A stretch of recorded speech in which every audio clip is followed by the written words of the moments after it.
नमस्कार दोस्तों, टिकोड एग्जाम में आप सभी का स्वागत है। आज की क्लास से हम लोग स्टार्ट कर रहे हैं मॉक टेस्ट, जो कि आपके आरओ एआरओ एग्जाम के लिए बहुत महत्वपूर्ण है। साथ ही साथ यूपीपीसीएस प्रीलिम्स 2025 के लिए भी बहुत महत्वपूर्ण है। इस मॉक टेस्ट में हम क्वेश्चन के माध्यम से सिलेबस को रिवाइज करेंगे। तो चलिए आज के टेस्ट को अब स्टार्ट करते हैं मेरे साथ ऐश्वर्या सिंह के साथ। आज के टेस्ट को स्टार्ट करने से पहले क्लास में थोड़ी सी इंफॉर्मेशन आप लोगों को दे दूं कि डिकोड एग्जाम आप लोगों के लिए लेकर आया है यूपीपीसीएस 2025 के लिए एक बैच, जिसमें कि हम एंटायर सिलेबस को कवर कर रहे हैं। जब मैं बोल रही हूँ एंटायर सिलेबस, तो मतलब हम लोग प्रीलिम्स और मेंस दोनों के सिलेबस को यहाँ पर कवर करेंगे। मेंस में आपके सारे जीएस पेपर को कवर किया जाएगा, हिंदी ऐसे मतलब पूरा रिवीजन यहाँ पर आपको कराया जाएगा। साथ ही साथ किस तरीके से आपको अपने आंसर्स को लिखना है ये भी बताया जाएगा। तो क्लास, अगर इस कोर्स से रिलेटेड आपको कोई भी इंफॉर्मेशन चाहिए तो आपको व्हाट्सएप नंबर दिख रहा होगा स्क्रीन पे। इन दोनों में से किसी भी एक नंबर पर आप कांटेक्ट कर सकते हैं, आपको सारी इंफॉर्मेशन प्रोवाइड करा दी जाएगी। डिकोड एग्जाम एक और कोर्स लेके आया है, ये 2024 यूपीपीसीएस मेंस के लिए है, जहां पर आपको किस तरीके से अपने आंसर्स को लिखना है वो बताया जाएगा। अगर इस कोर्स से रिलेटेड आपको कोई भी इंफॉर्मेशन चाहिए तो यहाँ पर एक नंबर दिया गया है, इस नंबर पर कांटेक्ट करिए, आपको सारी इंफॉर्मेशन प्रोवाइड करा दी जाएगी। ये यूपीपीसीएस मेंस 2024 के लिए है। आंसर्स आपको किस तरीके से लिखना है, एक तरीके से आंसर राइटिंग प्रैक्टिस कराई जाएगी यहाँ पर टॉपिक वाइज। तो आप इस नंबर पर कांटेक्ट करिए और सारी इंफॉर्मेशन यहाँ पर आपको मिल जाएगी। चलिए अब आज की क्लास का हम अपना पहला प्रश्न देखते हैं। देखिए क्लास, मैंने पहले के टेस्ट में भी आपको ये चीज़ बोली है कि कोल वाला ये जो टॉपिक है ये इंडियन ज्योग्राफी के कंटेक्स्ट में भी इम्पॉर्टेंट है, वर्ल्ड ज्योग्राफी के भी, ठीक है, और परीक्षा में यहाँ से प्रश्न बनता भी है। तो इस प्रश्न को एक बार हम क्या करेंगे देखते हैं, फिर जितने भी महत्वपूर्ण पॉइंट्स हैं, इंपॉर्टेंट पॉइंट्स हैं परीक्षा की दृष्टि से, उसको भी हम रिवाइज कर लेंगे। तो ध्यान से देखिए, ये प्रश्न नंबर 1 है। यहाँ पर एक तरफ आपको कोल फील्ड दी गई है, दूसरी तरफ लोकेशन दी गई है। तो सबसे पहले तालचीर दिया है, फिर करणपुरा दिया है, फिर सिंगरौली और सिंगरैनी। तो बताइए, अगर आप चाहें तो वीडियो को पॉज कर लीजिए और आराम से उत्तर दीजिएगा, लेकिन मैं यहाँ पर आपको उत्तर बताती हूँ। देखिए, सिंगरौली की अगर हम बात करेंगे तो ये मध्य प्रदेश में है, ठीक है। सिंगरैनी की अगर हम बात करेंगे तो ये तेलंगाना में है, और करणपुरा की बात करेंगे तो ये झारखंड में है, और यहाँ पर तालचेर की बात अगर हम करेंगे तो ये उड़ीसा में है। तो चलिए मैच करते हैं। यहाँ पर तालचेर जो है वो महानदी वैली वहाँ पर पड़ेगी, ठीक है। कौन सा स्टेट है? उड़ीसा, याद रखिएगा। फिर करणपुरा की अगर हम बात करेंगे तो ये आपका झारखंड रीजन में है। तो कौन सी नदी हो गई? दामोदर, ठीक है, बी का फर्स्ट हो गया। सिंगरौली की बात करेंगे तो सिंगरौली मैंने आपको बताया मध्य प्रदेश में है, तो कौन सा वैली हो गई इधर? सोन वैली, ठीक है। और फिर सिंगरैनी की बात हम करेंगे तो ये आपका हो गया 3 तेलंगाना रीजन में। तो देखिए 4, 1, 2, 3 जो है वो आपका सही उत्तर है। तो यहाँ पर 4, 1, 2, 3 आपका सही उत्तर था ए। देख लीजिए, तालचेर जो है वो महानदी घाटी में पड़ेगा, करणपुरा जो है दामोदर घाटी में, और अगर स्टेट पूछे तो आप क्या बताएंगे? झारखंड बताएंगे। यहाँ पर भी याद रखिएगा, तालचेर में अगर स्टेट पूछेगा तो आप कौन सा स्टेट बताएंगे? आप उड़ीसा बताएंगे। महत्वपूर्ण है, अगर अभी तक नहीं याद किया है तो याद कर लीजिए। ये गलती मत करिएगा इस टॉपिक को छोड़ के जाने की, क्योंकि यहाँ से प्रश्न बनता है और पूरी संभावना है बनेगा भी। करणपुरा मैंने आपको बता दिया कहाँ पर पड़ता है, झारखंड में पड़ता है, ठीक है। सिंगरौली की बात करेंगे तो ये मध्य प्रदेश में, और सिंगरैनी की बात करेंगे तो ये तेलंगाना में, याद रखिएगा। इतनी चीजें क्लियर क्लास। यहाँ पर वैली देख लीजिए कौन कौन सी घाटी है। सिंगरैनी में गोदावरी, ठीक है, सिंगरौली में सोन हो गया, करणपुरा झारखंड में दामोदर घाटी। इतनी चीजें क्लियर हो गई होगी। अब यहाँ पर कुछ और महत्वपूर्ण पॉइंट्स को हम डिस्कस कर लेते हैं, जहां से आपके परीक्षा में प्रश्न बन सकते हैं। तो एक एक पॉइंट को नोट डाउन करना चाहें तो आप नोट भी कर सकते हैं। क्लास, मैं तो आपको सजेस्ट करूंगी अब एक मॉक टेस्ट की कॉपी बना लीजिए, नोटबुक बना लीजिए, और उसमें जितने भी प्रश्न आपको कराए जाते हैं उनको नोट डाउन करते चलिए। जहां पर भी आपको इंपॉर्टेंट पॉइंट्स बताया जा रहा है उन पॉइंट्स को नोट डाउन कर लीजिए, रिवीजन में आसानी होगी। कई बार परीक्षा में आप को लगता होगा कि मैंने ये पॉइंट कहीं पढ़ा था लेकिन याद नहीं आ रहा है। ऐसी दिक्कतें क्यों होती है? क्योंकि आपने अच्छे से रिवीजन नहीं किया है। हमने पढ़ तो लिया है पूरा कोर्स, लेकिन हम बार बार चीज़ों को रिवाइज नहीं करते हैं, तो एग्जामिनेशन हॉल में हमको कन्फ्यूजन होती है और छोटे छोटे प्रश्न जो होते हैं, जो हमारे सही हो सकते थे, वो भी गलत हो जाते हैं। जो हमारे लिए आसान थे लेकिन वो भी गलत हो जाते हैं। क्यों? Because of lack of revision. तो एक आराम से एक सेपरेट नोटबुक लीजिए, उसमें डालिए, इसमें RO UPPCS प्रीलिम्स 2025 के लिए मैं मॉक टेस्ट के जितने भी क्वेश्चंस हैं या फिर जो क्वेश्चंस आपको नहीं आते हैं, जहां पर इंपॉर्टेंट पॉइंट्स बताया जा रहा है, बस उनको नोट डाउन करते चलिए। अब यहां पर देखिए, हम कुछ महत्वपूर्ण पॉइंट्स को डिस्कस करेंगे, तो इसको जरूर नोट डाउन कर लीजिएगा। हम दामोदर घाटी की बात करें, दामोदर वैली कोलफील्ड की, तो ये लार्जेस्ट कोल रिजर्व है इंडिया में, याद रखिएगा। और अगर स्टेट की बात करें तो दामोदर वैली जो है वो किन किन स्टेट्स को कवर की है? तो ये झारखंड और वेस्ट बंगाल को, याद रहेगा ना क्लास? झारखंड और वेस्ट बंगाल दामोदर वैली। अब इधर देख लीजिए, जैसे अगर हम झारखंड की बात करें, वहां पे कौन कौन से कोल्ड फील्ड इंपॉर्टेंट है आपकी परीक्षा के लिए? तो जयंती, बोकारो, करणपुरा, रामगढ़, गिरिड, ठीक है, औरंगा। अभी हम इसको एक चार्ट के फॉर्म में भी आपको दे देंगे, तो आप उस तरीके से नोट डाउन कर लीजिएगा। फिर इसके बाद हम देखें अगर मेजर कोलफील्ड इन वेस्ट बंगाल, तो रानीगंज, याद रखिएगा, परीक्षा में कई बार पूछा गया है। जयंती के बारे में भी पूछा गया है, आपको याद रखना होगा, ठीक है, बहुत बार पूछा गया है। साथ ही साथ करणपुरा कई बार पूछा गया है, गिरिड कई बार पूछा गया है। तो जिस पे मैं एस्ट्रिक मार्क कर रही हूँ, स्टार मार्क कर रही हूँ, उसको तो जरूर याद रखिएगा। इसी तरीके से सतपुरा कोल फील्ड की अगर हम बात करेंगे तो ये सतपुरा रेंज में आएगा और यहाँ पर नर्मदा नदी आपको मिलेगी फ्लो होते हुए।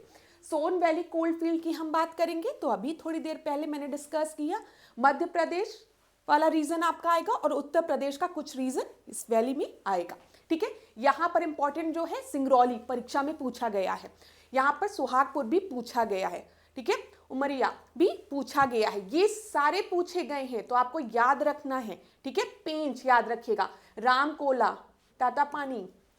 फिर महानदी वैली कोल्ड फील्ड की अगर हम बात करेंगे तो ये छत्तीसगढ़ और उड़ीसा स्टेट को के रीजन में आपको मिलेगा, ठीक है। यहाँ पर छत्तीसगढ़ में कोरबा है, जिलमिल है, ठीक है, जो आपकी परीक्षा में पूछा गया है, और बिरामपुर है, ये भी पूछा गया है, सोनहट पूछा गया है। और अगर हम बात करें तालचेर की, तो तालचेर कहाँ पर है? उड़ीसा में है ना, अभी हमने देखा तालचेर जो है वो उड़ीसा में है। याद रखिएगा कौन सी वैली है? महानदी है। रामपुर, हिमगिर, ये भी उड़ीसा में है। गोदावरी कोल्ड फील्ड भी इंपॉर्टेंट है, यहाँ पर याद रखिएगा आंध्र प्रदेश और तेलंगाना वाले रीजन को, और आपकी परीक्षा में अभी पूछा भी गया था, सिंगरैनी दिया था, याद रखिएगा। तो ये देखिए सिंगरैनी यहाँ पर दिया गया है। क्लास मैं फिर आपको बोलूंगी, ये जो स्लाइड है ये आपके परीक्षा के लिए बहुत ही महत्वपूर्ण है, तो इसका अगर आप स्क्रीनशॉट लेना चाहें तो स्क्रीनशॉट ले लीजिए, आराम से अपनी नोटबुक में इसको लिख लीजिएगा। चलिए अब आगे कुछ और इंपॉर्टेंट पॉइंट्स को देखते हैं चार्ट के फॉर्म में, ताकि आपको आसानी से याद रहे। तो सबसे पहले हम झारखंड की बात कर लेते हैं। झारखंड में कौन कौन से मेजर कोल फील्ड हैं जो कि आपके परीक्षा में पूछे गए हैं, मैं उनको आपको बताऊंगी। लेकिन आपका क्या काम रहेगा, आपका क्या कर्तव्य रहेगा कि आपको मैम से ज़्यादा मेहनत करनी है। मैम ने तो खाली इंपॉर्टेंट बताया है, लेकिन मुझे सारे कोल फील्ड याद करने हैं क्योंकि अभी समय है, ठीक है। तो हम क्यों जल्दीबाजी में पढ़ाई करें। अब आप देख रहे हैं क्वेश्चन के पूछने के तरीके में बदलाव आ रहा है, पेपर आपका डिफिकल्ट हो रहा है, तो इसीलिए हमें अपनी तैयारी को भी और मजबूत करना पड़ेगा। पहले हम फैक्ट याद करके जाते थे और आराम से प्रश्न सॉल्व करके आते थे, लेकिन अब हमको प्रैक्टिस पर ध्यान देना पड़ेगा। तो यहाँ पर ध्यान दीजिए, झारखंड की हम बात करेंगे, झरिया आप सभी को पता है, सबको पता है, ये बोकारो भी पूछा गया है, जयंती भी पूछा गया है, गिरिडीह भी पूछा गया है, ठीक है, ये याद रखिएगा, ये सब पूछे गए हैं आपकी परीक्षा में। रामगढ़ कोल्ड फील्ड भी पूछा गया है, करणपुरा और डाल्टनगंज, ये जितने मैंने टिक लगाए हैं क्लास, अगर आप पास्ट ईयर्स के पेपर्स को उठा के देखेंगे तो यूपीपीसीएस और आरओ में इन कोल्ड फील्ड से प्रश्न बने हैं, और ये सारे कोल्ड फील्ड कहाँ पर है? झारखंड में है, याद रखिएगा। चलिए और कोल फील्ड्स को देखते हैं। कोरबा की अगर हम बात करेंगे तो ये छत्तीसगढ़, हस्तियों, ठीक है, मान, ये सब कहाँ पर है? ये सब आपके छत्तीसगढ़ में है, याद रखिएगा। ठीक है। फिर उसके बाद आपको पता है अगर हम बात करें सिंगरैनी की तो ये मैंने आपको बताया तेलंगाना में है, ठीक है। और अगर सिंगरौली की बात होगी, रौली की, सिंगरौली की, तो वो मध्य प्रदेश में, कंफ्यूज मत होइएगा, ठीक है। कांतापल्ली की बात करेंगे, ये भी आंध्र प्रदेश रीजन में है, पूछा गया है, ये भी आपके परीक्षा में पूछा गया है, ठीक है। फिर उसके बाद कोठागुडम की अगर हम बात करेंगे तो ये आंध्र प्रदेश में है, ठीक है। फिर यहां पर देखिए नेवेली की अगर हम बात करेंगे तो ये तमिलनाडु में है। यहां पर क्लास याद रखिएगा, जो सिंगरैनी है वो कहां पर है, वो तेलंगाना में है, ठीक है। पहले आप सभी को पता है कई जगह आपको मिलेगा कि तेलंगाना नहीं आंध्र प्रदेश या तेलंगाना, तो पेपर जो ओल्ड पेपर्स मिलेंगे उसमें आंध्र प्रदेश दिया रहता है, लेकिन आपको पता है कि बाइफर्केशन हुआ स्टेट में, अब तेलंगाना आंध्र प्रदेश अलग अलग है, तो आप अगर तेलंगाना ऑप्शन में रहेगा तो वो मार्क करिएगा। और सिंगरौली मैंने आपको बताया, सिंगरौली कहां पर है, वो मध्य प्रदेश में है, तो कंफ्यूजन होने के कोई भी चांसेस नहीं है यहां पर। अब देख लीजिए इसी तरीके से हम उड़ीसा की बात कर ले। यहाँ पर तालचेर जो है वो कहाँ पर है, वो आपका उड़ीसा में है। रामपिया की बात हम करेंगे तो वो भी कहाँ पर है, उड़ीसा में है। इब वैली की बात करेंगे तो वो भी उड़ीसा में है, ठीक है। झारसुगुडा की हम बात करेंगे उड़ीसा में। यहाँ पे इससे आपकी परीक्षा में प्रश्न बना है, तालचेर से बना और इससे बना है, ठीक है, याद रखिएगा। फिर हम असम की बात करें, मकूम तो आपके परीक्षा में कई बार पूछा गया है क्लास, ये सारे पॉइंट नोट डाउन करिए, ठीक है। मकूम कहां पर है, असम में है। नजीरा असम में है। जांजी असम में है। लखीमपुर और लेडो ये कहां पर है, ये भी असम में है। आपके परीक्षा में मकूम से प्रश्न बना है और नजीरा से प्रश्न बना है। अगर आप नोट डाउन करना चाहें तो नोट डाउन कर लीजिए, लेकिन मैं आपको सजेस्ट करूंगी कि इस बार आपको सारा कोलफील्ड याद करना है, क्योंकि अभी आपके पास सफिशिएंट समय है, बिल्कुल भी ढिलाई नहीं करनी है, ठीक है क्लास। चलिए अब आगे देखें हम, ये देखिए मैं मैप में भी डिस्कस कर लेती हूँ ताकि मेरे स्टूडेंट्स को थोड़ा सा याद करने में और आसानी हो। हम बात करते हैं यहाँ पर आंध्र प्रदेश के मैप की, ठीक है। इधर अगर आप देखेंगे, अब तो अगर आप देखेंगे तो आंध्र प्रदेश और तेलंगाना में बट गया है, तो जो सिंगरैनी वाला पोर्शन है वो मेनली आपका तेलंगाना रीजन में आता है, कुछ पोर्शंस आपका आंध्र प्रदेश वाले बॉर्डर पे। लेकिन पेपर में अगर दिया रहेगा तो आप क्या मार्क करेंगे, आप यहाँ पर तेलंगाना मार्क करेंगे। और कोठागुडम भी याद रखिएगा इसी रीजन में है। इसी तरीके से हम बात करें मध्य प्रदेश के मैप की, तो मध्य प्रदेश के मैप में याद रखिए उमरिया, ठीक है, और सिंगरौली मैंने आपको बता दिया है, और कौन सा है, सुहागपुर। इसी तरीके से सतपुरा कोलफील्ड भी कहां पर है, यहां पर देखिए मध्य प्रदेश में उमरिया, ये कहां पर है, ये मध्य प्रदेश में है। जोहिला कोलफील्ड कहां पर है, मध्य प्रदेश में है। सुहागपुर जो है वो भी मध्य प्रदेश में है। सतपुरा हो गया और सिंगरौली हो गया। तो देखिए रोली, सुहाग, ठीक है, जोही, ये सब कहाँ का है, ये सब मध्य प्रदेश का है। कुछ लग रहा है ना, रोली हो गया, जैसे टीका वाला रोली, सुहाग हो गया, ठीक है, और जोही हो गया, तो ये सब आपके मध्य प्रदेश में है। ये सारी मेजर कोलफील्ड परीक्षा में यहाँ से प्रश्न बना है। अच्छा क्लास, यहाँ पर एक और इम्पॉर्टेंट पॉइंट को हम डिस्कस करते हैं। परीक्षा में अगर पूछेगा कभी भी आपसे कि सौरो ऑफ बंगाल हम किस रिवर को कहते हैं, सौरो ऑफ बंगाल, तो आप क्या बताएंगे, दामोदर रिवर को, ठीक है, याद रहेगा क्लास, दामोदर नदी को हम सौरो ऑफ बंगाल कहते हैं, ठीक है। इसी तरीके से अगर सौरो ऑफ बिहार पूछेगा तो आप कोशी रिवर बताएंगे। हो सकता है आपके परीक्षा में ये चीज कभी पूछ ले। तो यहाँ पर देख लीजिए ये दामोदर रिवर है, और इधर अगर हम देखेंगे तो कोशी रिवर आपको दिखेगी। तो सौरो ऑफ बिहार कौन सी रिवर है बताइए, कोशी रिवर। और जब हम बात करेंगे सौरो ऑफ बंगाल की तो वो आपकी दामोदर नदी हो जाएगी। ये भी फैक्ट आपको याद रखना है। यहाँ पर मेरा फोकस यही है कि जितने भी क्वेश्चंस बन सकते हैं इन टॉपिक से वो आपको रिवाइज करा दूं। अब देखिए कोल से एक और प्रश्न बनता है, क्वालिटी ऑफ कोल्स की अगर हम बात करें तो सबसे बेस्ट क्वालिटी जो कोल की होती है वो है एंथ्रासाइट। मेनली जब हम देखते हैं कोल के टाइप्स तो सबसे इनिशियल स्टेज जो होता है पीट कहलाता है, ठीक है, ये मतलब एकदम स्टार्टिंग वाला कोल रहता है। समय के साथ क्या होता है, इसकी क्वालिटी बेटर होती जाती है। तो उसी स्टेजेस के बारे में हम डिस्कस करेंगे। जो फर्स्ट स्टेज रहता है वो आपका पीट कोल कहलाता है, ये सबसे पुअर क्वालिटी का कोल होता है। सेकेंड स्टेज लिग्नाइट, ठीक है, फिर बिटुमिनस, और सबसे आखिरी में एंथ्रासाइट, ठीक है। एंथ्रासाइट कोल जो है वो बेस्ट क्वालिटी कोल की होती है, याद रखिएगा, इंपॉर्टेंट है। अगर आपकी परीक्षा में पूछे कि भारत में एंथ्रासाइट कोल हमें कहीं मिलता है तो आप बता सकते हैं जम्मू एंड कश्मीर वाले रीजन में एंथ्रासाइट कोल मिलता है। अगर हम गोंडवाना रीजन की बात करें तो वहां पर हमें मेनली बिटुमिनस कोल मिलता है। यहाँ पर देख लीजिए, जब एंथ्रासाइट कोल की बात करेंगे तो ये बेस्ट क्वालिटी का कोल है। क्यों? क्योंकि इसमें 80 to 90% कार्बन कंटेंट होता है। कार्बन कंटेंट इसमें 80 to 90% होता है। बिटुमिनस कोल की अगर हम बात करेंगे तो इसमें मॉइस्चर कंटेंट थोड़ा लो होता है, मतलब, लेकिन इससे एंथ्रासाइट से ज़्यादा होता है, ये चीज़ याद रखिएगा। और कार्बन कंटेंट एंथ्रासाइट से कम होता है। इसी तरीके से यहाँ पर देखिए 60 to 80% कार्बन कंटेंट होता है बिटुमिनस में। फिर लिग्नाइट की हम बात करेंगे तो इसमें 40 to 55% कोल कंटेंट होता है। ठीक है, याद रखिएगा। तो हो सकता है कभी आपसे पूछ ले बेस्ट क्वालिटी ऑफ कोल कौन सा होता है, तो आप क्या बताएंगे? एंथ्रासाइट। ठीक है, ये भी इंपॉर्टेंट है। और अगर आपसे कभी पूछे कि भारत में एंथ्रासाइट हमें कहाँ मिलता है, तो बहुत ही स्मॉल क्वांटिटी में जम्मू कश्मीर रीजन में एंथ्रासाइट कोल मिलता है। ठीक है, और बिटुमिनस कोल की बात करेंगे तो ये तो आपको पता है, गोंडवाना रीजन जो आपका है जहां से हमें कोल की प्राप्ति होती है, वहां पे मुख्यतः हमें बिटुमिनस कोल मिलता है। ये भी रखिएगा याद, क्योंकि आपके परीक्षा में पूछा जा सकता है। लिग्नाइट कोल की अगर क्लास हम बात करें तो राजस्थान और लखीमपुर किधर है? असम में है, और तमिलनाडु में हमें लिग्नाइट कोल मिलते हैं। तो यहाँ पर ये भी डिस्ट्रीब्यूशन आपको याद रखना है। ये टॉपिक जो है कोल वाला, ये आपके प्रीलिम्स मेंस दोनों के लिए इंपॉर्टेंट है। तो मैंने आपको यहाँ पर टाइप्स ऑफ कोल भी बता दिए, और किस टाइप का कोल हमको कहाँ मिलता है ये भी मैंने आपको एक्सप्लेन कर दिया। सब नोट डाउन करते हुए चलिएगा क्लास। ठीक है, चलिए अगले प्रश्न को हम देखते हैं। यहाँ पर देखिए, भारत के महान्यायवादी के संदर्भ में निम्नलिखित कथनों पर विचार करना है हमें। ठीक है, अटॉर्नी जनरल की बात यहाँ पर की जा रही है।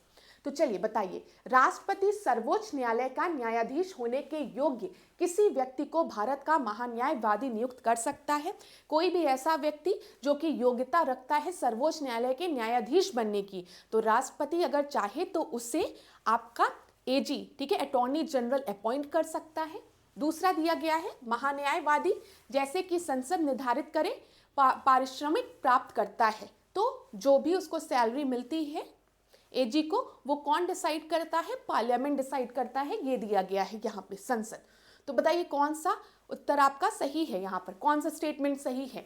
तो पहला स्टेटमेंट तो क्लास बिल्कुल सही है। याद रखिएगा, राष्ट्रपति सर्वोच्च न्यायालय का न्यायाधीश होने योग्य किसी व्यक्ति को भारत का महान्यायवादी नियुक्त करता है। इतनी चीज क्लियर है ना क्लास? चलिए दूसरा देखिए, महान्यायवादी जैसे कि संसद निर्धारित करे पारिश्रमिक प्राप्त करता है, नहीं, ये आपका गलत है। ठीक है, ये भी कौन डिसाइड करता है? राष्ट्रपति द्वारा ही डिसाइड किया जाता है। तो इस प्रश्न का सही उत्तर क्या हो जाएगा? खाली एक जो है वो आपका सही उत्तर है। यहां पर देख लीजिए, ए आपका सही उत्तर है क्लास। अब हम क्या करें, कुछ इंपॉर्टेंट पॉइंट्स को जल्दी से डिस्कस कर लेते हैं जहां पर परीक्षा में आपको दिक्कत हो सकती है, कंफ्यूजन हो सकती है। मैं जब आपको एक्सप्लेन करूंगी तो मैं आपको बताऊंगी भी कि स्टूडेंट्स को यहाँ पर कंफ्यूजन होती है, क्योंकि हम स्टूडेंट्स के साथ इंटरेक्ट करते हैं तो हम ये चीज़ पाते हैं कि उनको कहाँ पर ज़्यादातर स्टूडेंट्स फंस रहे हैं। तो उसी के बेसिस पे हम आपको यहाँ पर बताते हैं कि स्टूडेंट्स को यहाँ पर दिक्कत होती है। तो आप इसको ज़रूर नोट डाउन कर लीजिए। देखिए क्लास, सबसे पहले आप याद रखेंगे, क्या याद रखना है आपको, कि भारत के महान्यायवादी, ठीक है, को नियुक्त कौन करता है? तो राष्ट्रपति नियुक्त करता है, ये आपको याद रहेगा। ठीक है, इसमें कोई कंफ्यूजन नहीं होगी। आप में से ज्यादातर स्टूडेंट्स को इसका उत्तर पता होगा। यहाँ पर सर्वोच्च कानूनी अधिकारी होता है वो, ये आपको पता है। यहाँ पर ध्यान रखिए कि पार्लियामेंट के सिटिंग में अगर बात करें कौन बैठ सकता है, कौन पार्टिसिपेट कर सकता है, तो अटॉर्नी जनरल बैठ सकता है, लेकिन वोटिंग राइट उसके पास नहीं होता है। वोटिंग राइट किसके पास होता है? वोटिंग राइट तो मेंबर ऑफ पार्लियामेंट्स के पास होगा ना, जो संसद के मेंबर्स होंगे। और अटॉर्नी जनरल तो संसद का मेंबर तो होता नहीं है। ठीक है, वो क्या है? वो सर्वोच्च कानून अधिकारी है, याद रखिएगा। इसलिए वो बैठ सकता है, लेकिन बस बैठा रहेगा, वोटिंग नहीं करेगा। ठीक है, यहाँ पर देखिए, वह सभी कानूनी मामलों में सरकार की सहायता के लिए जिम्मेदार होता है। कभी परीक्षा में पूछे सभी कानूनी मामलों में सरकार की सहायता के लिए कौन जिम्मेदार होता है, तो आप उत्तर क्या लगाएंगे? Attorney general. ठीक है, आप क्या लगाएंगे, भारत के महान्यायवादी। राष्ट्रपति महान्यायवादी की नियुक्ति करता है, ये हमने डिस्कस कर लिया है। प्रेसिडेंट जो है वो अटॉर्नी जनरल को अपॉइंट करता है, ठीक है। और जो व्यक्ति नियुक्त किया जाता है उसकी योग्यता सर्वोच्च न्यायालय के एक न्यायाधीश होने लायक होनी चाहिए, ठीक है। क्या होनी चाहिए उसकी, बताइए, वो सर्वोच्च न्यायालय का न्यायाधीश होने लायक होना चाहिए, ठीक है। ये ध्यान रखिएगा, ये उसकी योग्यता होती है। वह भारत का नागरिक होना चाहिए, ये चीज में तो आपको डाउट नहीं होगा, ठीक है। भारत का नागरिक होना चाहिए और 10 साल के लिए उच्च न्यायालय में वकील के रूप में कार्य करने का अनुभव भी उसको होना चाहिए। अब हमने यहाँ पर थोड़ी देर पहले ही आपसे डिस्कस किया है कि सर्वोच्च न्यायालय का न्यायाधीश होने की योग्यता होनी चाहिए, उसके पास क्वालिफिकेशन होनी चाहिए। और वही बात हम यहाँ पे कर रहे हैं कि 10 साल का उसको अनुभव होना चाहिए उच्च न्यायालय में, हाई कोर्ट में। तो हाई कोर्ट में ये क्वालिफिकेशन रिक्वायरमेंट होती है ना, जब सुप्रीम कोर्ट के जजेस की हम बात करते हैं 10 ईयर वाली, तो ये भी याद रखिएगा। देखिए क्लास, यही छोटे छोटे पॉइंट आपको एग्जाम में कंफ्यूज करते हैं। तो रिवीजन करते समय, पढ़ते समय हमें बहुत आसान लगता है, लेकिन जब हम एग्जामिनेशन हॉल में प्रेशर में बैठते हैं तो यही मिस्टेक होती है। हमको याद नहीं आता 10 साल था कि 5 साल था, राष्ट्रपति अपॉइंट करता था कि कौन अपॉइंट करता था, सैलरी कौन डिसाइड करता था, राष्ट्रपति की पार्लियामेंट, संसद, तो कंफ्यूजन होती है। अब यहाँ पर ध्यान दीजिएगा, संविधान में महान्यायवादी को निश्चित पदावधि प्रदान नहीं की गई है, ठीक है। कभी भी आपसे बोले कि जो अटॉर्नी जनरल है उसको फिक्स टेन्योर दिया गया है 5 साल का, 6 साल का, तो कंफ्यूज मत होइएगा, कह दीजिएगा कि मैंने एकदम ध्यानपूर्वक पढ़ा था, यहाँ पर उनको निश्चित पदावधि प्रदान नहीं की गई है, ठीक है। इसलिए वह राष्ट्रपति की मर्जी के अनुसार ही कार्यरत रहता है, ये याद रखिएगा। पेपर में कंफ्यूज करने के लिए आपको लिखा रहेगा जो टेन्योर है वो 5 से 6 साल, हमारे 5 दिया रहेगा, कंफ्यूज करने के लिए या तो 6 दे देगा, ठीक है। हमारे संविधान में मेंशन है, तो याद रखिएगा हमारे संविधान में नहीं मेंशन है, कहीं पर भी निश्चित पदावधि की बात नहीं की गई है, और वो राष्ट्रपति की मर्जी के अनुसार ही कार्यरत रहता है, इंपॉर्टेंट है। उसे किसी भी समय राष्ट्रपति द्वारा हटाया जा सकता है, जब राष्ट्रपति चाहे उसे हटाया जा सकता है। उसे हटाने के लिए संविधान में कोई भी प्रक्रिया या आधार उल्लेखित नहीं की है, ठीक है।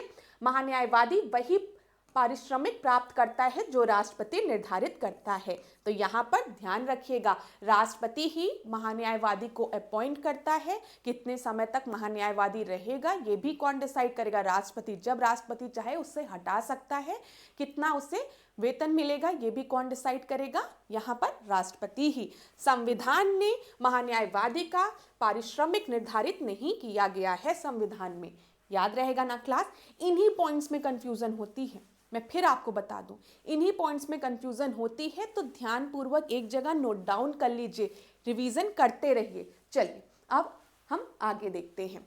अगला प्रश्न, निम्नलिखित में से किस अधिकारी की पदच्युति प्रक्रिया में संसद की कोई भूमिका नहीं होती है। अब यहाँ पर आप देख लीजिए, ये पूछा गया प्रश्न है। तो जब ये प्रश्न पूछा गया था तो इसमें स्टूडेंट्स को कंफ्यूजन हो गई थी संघ लोक सेवा आयोग के अध्यक्ष में।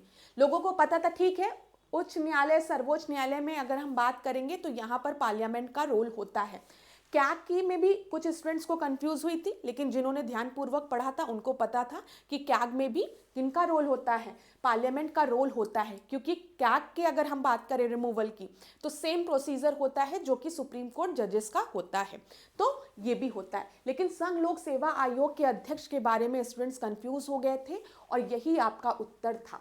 जब हम बात करते हैं किसकी, पदच्युति प्रक्रिया में संसद की कोई भूमिका नहीं होती है, तो संघ लोक सेवा आयोग के अध्यक्ष को हटाने में संसद की कोई भूमिका नहीं होती है, याद रखिएगा। कंफ्यूज करने वाला पॉइंट है यहाँ पर। अब आप देख लीजिए, अगर हम बात करते हैं, यहाँ पर लिखा हुआ है, इसके अनुसार संघ लोक सेवा आयोग के अध्यक्ष या किसी सदस्य को केवल कदाचार के आधार पर उच्च न्यायालय की सिफारिश पर राष्ट्रपति द्वारा, ठीक है, यहाँ पे ध्यान दीजिए, उच्चतम न्यायालय, मैंने उच्च न्यायालय बोल दिया है, हाई कोर्ट बोल दिया है, तो यहाँ पे उच्चतम न्यायालय की बात की गई है। कौन सिफारिश करता है, उच्चतम न्यायालय की सिफारिश पर राष्ट्रपति के आदेश से हटाया जा सकता है। जब भी हम किसकी बात करेंगे, हम बात करेंगे लोक सेवा आयोग के अध्यक्ष की या फिर मेंबर्स की। और बहुत से स्टूडेंट इसमें कंफ्यूज हुए थे, लेकिन आज के बाद जो स्टूडेंट मेरी क्लास ले रहे हैं वो नहीं कंफ्यूज होंगे। उनको याद रहेगा कि हम जब 317 की बात करेंगे तो इसके अनुसार संघ लोक सेवा आयोग के अध्यक्ष या किसी भी सदस्य को कदाचार के आधार पर, हम कदाचार के आधार की बात कर रहे हैं, यहाँ पर आधार क्या है ये भी याद रखिए, कदाचार, ठीक है, के आधार पर उच्चतम न्यायालय की सिफारिश पर राष्ट्रपति के आदेश द्वारा हटाया जा सकता है। अब यहाँ पर अगर हम कैग की बात करें तो कैग कैसे हटता है, जैसे सुप्रीम कोर्ट के जजेस हटते हैं, ठीक है, ये याद रखिएगा। चलिए अगला प्रश्न हम देखते हैं। यहाँ पे 5वें प्रश्न को ध्यान से पढ़िएगा क्लास, आपको बिल्कुल भी कंफ्यूजन नहीं हो रही होगी आशा करती हूँ मैं। ये एक इंपॉर्टेंट प्रश्न है। अफ्रीका महाद्वीप के संदर्भ में निम्नलिखित कथनों में से सत्य कथन को हमें चुनना है। Correct statement. पेपर में सत्य पूछा गया है, असत्य पूछा गया, इसको ध्यानपूर्वक जरूर पढ़ा करिए। यहाँ पर हमने सत्य कथन की बात की है, ठीक है। तो देखिए, प्रधान मध्याह्न रेखा इस महाद्वीप से नहीं गुजरती है, ठीक है। यहाँ पर हमने प्राइम मेरिडियन की हम बात कर रहे हैं और बोला है प्राइम मेरिडियन जो है वो अफ्रीका कॉन्टिनेंट से नहीं गुजरती है। इसके पूर्व में भूमध्य सागर स्थित है। तो क्या बोला गया है, जो भूमध्य सागर है वो ईस्ट में लोकेटेड है। अब अफ्रीका का कॉन्टिनेंट अगर किसी को याद होगा तो ये तो दिमाग में होगा कि प्राइम मेरिडियन जो है, जो 0 डिग्री हम लोग लॉन्गिट्यूड की बात करते हैं, वो अफ्रीका से होके गुजरती है। बल्कि अफ्रीका एक ऐसा कॉन्टिनेंट है जहाँ से Tropic of Cancer, Tropic of Capricorn, equator और साथ ही साथ 0 डिग्री लॉन्गिट्यूड रेखा भी प्राइम मेरिडियन भी होकर गुजरती है। तो ये तो बोला गया है डज नॉट, तो ये आपका गलत हो जाएगा, ठीक है। और दूसरा ऑप्शन जो दिया गया है प्राइम मेरिडियन की बात की गई है यहाँ पर, क्या प्राइम मेरिडियन ईस्ट में है? नहीं, प्राइम मेरिडियन ईस्ट में नहीं है, नॉर्थ में पड़ता है। तो दोनों ही स्टेटमेंट आपके बिल्कुल गलत है। उत्तर क्या हो जाएगा क्लास आपका? उत्तर जो है वो हो जाएगा नीदर 1 नॉर 2। ध्यान दीजिएगा यहाँ पर, ठीक है। अब हम अगले प्रश्न को देखते हैं। अगले प्रश्न को देखने के पहले इसको हम देख लेते हैं। ये अफ्रीका कॉन्टिनेंट है, आपको दिख रहा है, ये क्या दिख रहा है? 0 डिग्री लॉन्गिट्यूड, ठीक है, ये 0 डिग्री लॉन्गिट्यूड है और यही आपका प्राइम मेरिडियन है। यहाँ पर आप देखेंगे तो यूरोप और अफ्रीका को ऐसे काटते हुए जा रही है। अब और कुछ इंपॉर्टेंट पॉइंट्स ये देखिए, अगर आप यहाँ पर देखेंगे तो ये वाली रेखा जो है, जो मैं ड्रॉ कर रही हूँ, ये 0 डिग्री लॉन्गिट्यूड है, ठीक है। तो अफ्रीका के मैप में इसको जरूर देखिएगा, ये किन किन देशों से होके गुजर रही है। अल्जीरिया दिख रहा है, अल्जीरिया आपको, ठीक है। तो इसको ध्यान से देखिएगा, आज अपने एटलस में पढ़ते चलिए क्लास। जो यूपीपीसीएस में ज्योग्राफी के क्वेश्चंस पूछे गए थे सी से रिलेटेड, वो आप तभी सॉल्व कर पाएंगे जब थोड़ा सा आपके दिमाग में एटलस बना रहेगा। आपको पता रहेगा ये नदी यहाँ पर थी तो पैसिफिक ओशन में गिरती है कि अटलांटिक ओशन में गिरती है कि आर्कटिक ओशन में गिरती है। ये सब की जानकारी कब होगी? जब हम मैप को स्टडी करेंगे। अब खाली रट के जाने से पेपर नहीं सॉल्व होगा, आपको चीज़ें समझनी पड़ेगी, ठीक है। थोड़ा चीज़ों को एनालाइज करना पड़ेगा और पेपर भी आपका थोड़ा लेंदी हो रहा है, ये आपने महसूस किया होगा। तो पूरी तरीके से अपनी तैयारी उसी माध्यम में उसी तरीके से रखिए। तो यहाँ पर देख लीजिए, ये क्या है? ये 0 डिग्री आपका लॉन्गिट्यूड है, ठीक है, प्राइम मेरिडियन है।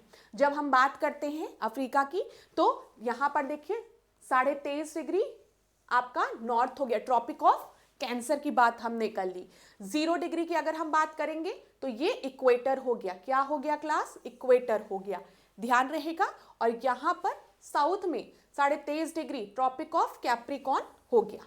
तो ये याद रखिएगा। अब आपका आज का होमवर्क क्या है? मेरे स्टूडेंट्स होमवर्क करेंगे, जहां पर भी आपने नोट डाउन किया है आज का लेक्चर, ठीक है, वहां पर आप क्या करेंगे? अफ्रीका लिखेंगे और लिखेंगे कि अफ्रीका में ट्रॉपिक ऑफ कैंसर किन किन देशों से होके गुजरता है, इक्वेटर किन किन देशों से होके गुजरता है, ट्रॉपिक ऑफ कैप्रिकॉर्न किन किन देशों से होके गुजरता है और प्राइम मेरिडियन किन किन देशों से होके गुजरता है।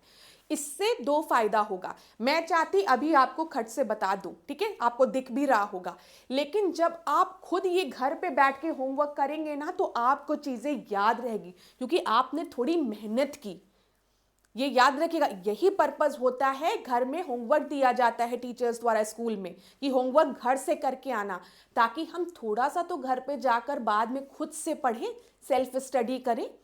तो यही सेल्फ स्टडी आपको करनी होगी, हैबिट डालनी होगी।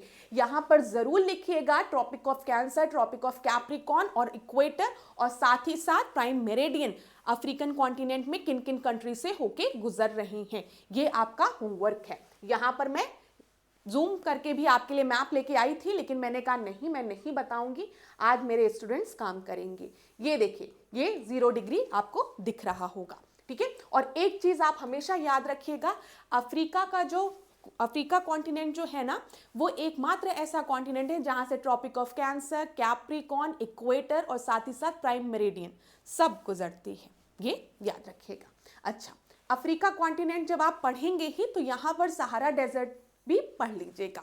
सहारा डेजर्ट किन किन कंट्रीज में आपका स्प्रेड है, तो यहाँ पर देखिए अल्जीरिया, माली, मॉरिटेनिया, ठीक है, वेस्टर्न सहारा, नाइजर, चाड, सूडान, इजिप्ट और ट्यूनीशिया, ध्यान दीजिएगा, ठीक है। तो इसको भी वहीं पर मार्क कर लीजिएगा। इतना काम जरूर करिएगा क्लास, क्योंकि यहाँ से प्रश्न बनते हैं और अब हम क्या कर रहे हैं, प्रश्नों के माध्यम से रिवीजन कर रहे हैं। तो अगर आज मैं अफ्रीका से रिलेटेड प्रश्न करा रही हूँ तो मेरे स्टूडेंट्स को ये सब चीज़ें याद होनी चाहिए। आने वाले क्लास में हम इन प्रश्नों को डिस्कस करेंगे दूसरे प्रश्नों के माध्यम से, और मैं उस दिन भी आपसे पूछूंगी, चलो बताओ इक्वेटर अफ्रीका में किन किन कंट्रीज से होके गुजरता है। तो मैं आशा करूंगी कि आपको याद रहेगा। चलो, अब छठवें प्रश्न को हम एक बार देखते हैं। यहाँ पर क्या दिया गया है, एग्रेगीज बांध निम्नलिखित में से किस नदी पर बनाया गया है। तो बता दीजिए, सेनेगल नदी पर, लिम्पोपो नदी पर, नाइजर नदी पर या फिर ऑरेंज नदी पर। तो आपका सही उत्तर क्या हो जाएगा, ABCD में से।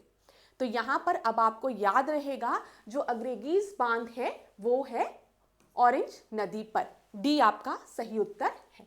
मैप में हम देख लेते हैं, अगर आप ऑरेंज नदी की बात करेंगे तो यहाँ पर आपको ऑरेंज नदी मिलेगी, ठीक है। ये ध्यान दीजिएगा, यहाँ पर नाम्बिब डेजर्ट है और यहाँ पर डेकन्सबर्ग रेंज है और कालाहारी डेजर्ट इधर है और इधर ऑरेंज नदी है। ये ध्यान रहेगा क्लास ना, आपको बताइए, याद रखिएगा। और क्या आपको होमवर्क दिया है मैम ने, 0 डिग्री, यहाँ पर इक्वेटर की बात हमने की है, ट्रॉपिक ऑफ कैप्रिकॉर्न की बात की है, कालाहारी डेजर्ट नाम्बिब डेजर्ट से होके गुजर रहा है ट्रॉपिक ऑफ कैप्रिकॉर्न, ये भी ध्यान रखिएगा। लिम्पोपो नदी को काट भी रहा है ट्रॉपिक ऑफ कैप्रिकॉर्न। पूछा जाता है कि कौन सी नदी को ट्रॉपिक ऑफ कैप्रिकॉर्न काटता है, तो लिम्पोपो नदी इंपॉर्टेंट है, याद रखिएगा यहाँ पर, ठीक है। और ऊपर आप क्या याद रखेंगे, आप याद रखेंगे ट्रॉपिक ऑफ कैंसर के बारे में और प्राइम मेरिडियन के बारे में, ठीक है। इतनी चीज याद रहेगी आपको। अब जल्दी से एक चीज और रिवाइज कर लेते हैं। क्या रिवाइज करेंगे, देखो 2 लेक इंपॉर्टेंट है यहाँ पर, लेक ताना, ठीक है, और लेक विक्टोरिया। अब जो विक्टोरिया है वो कैसी होती है, गोरी गोरी होती है, ठीक है।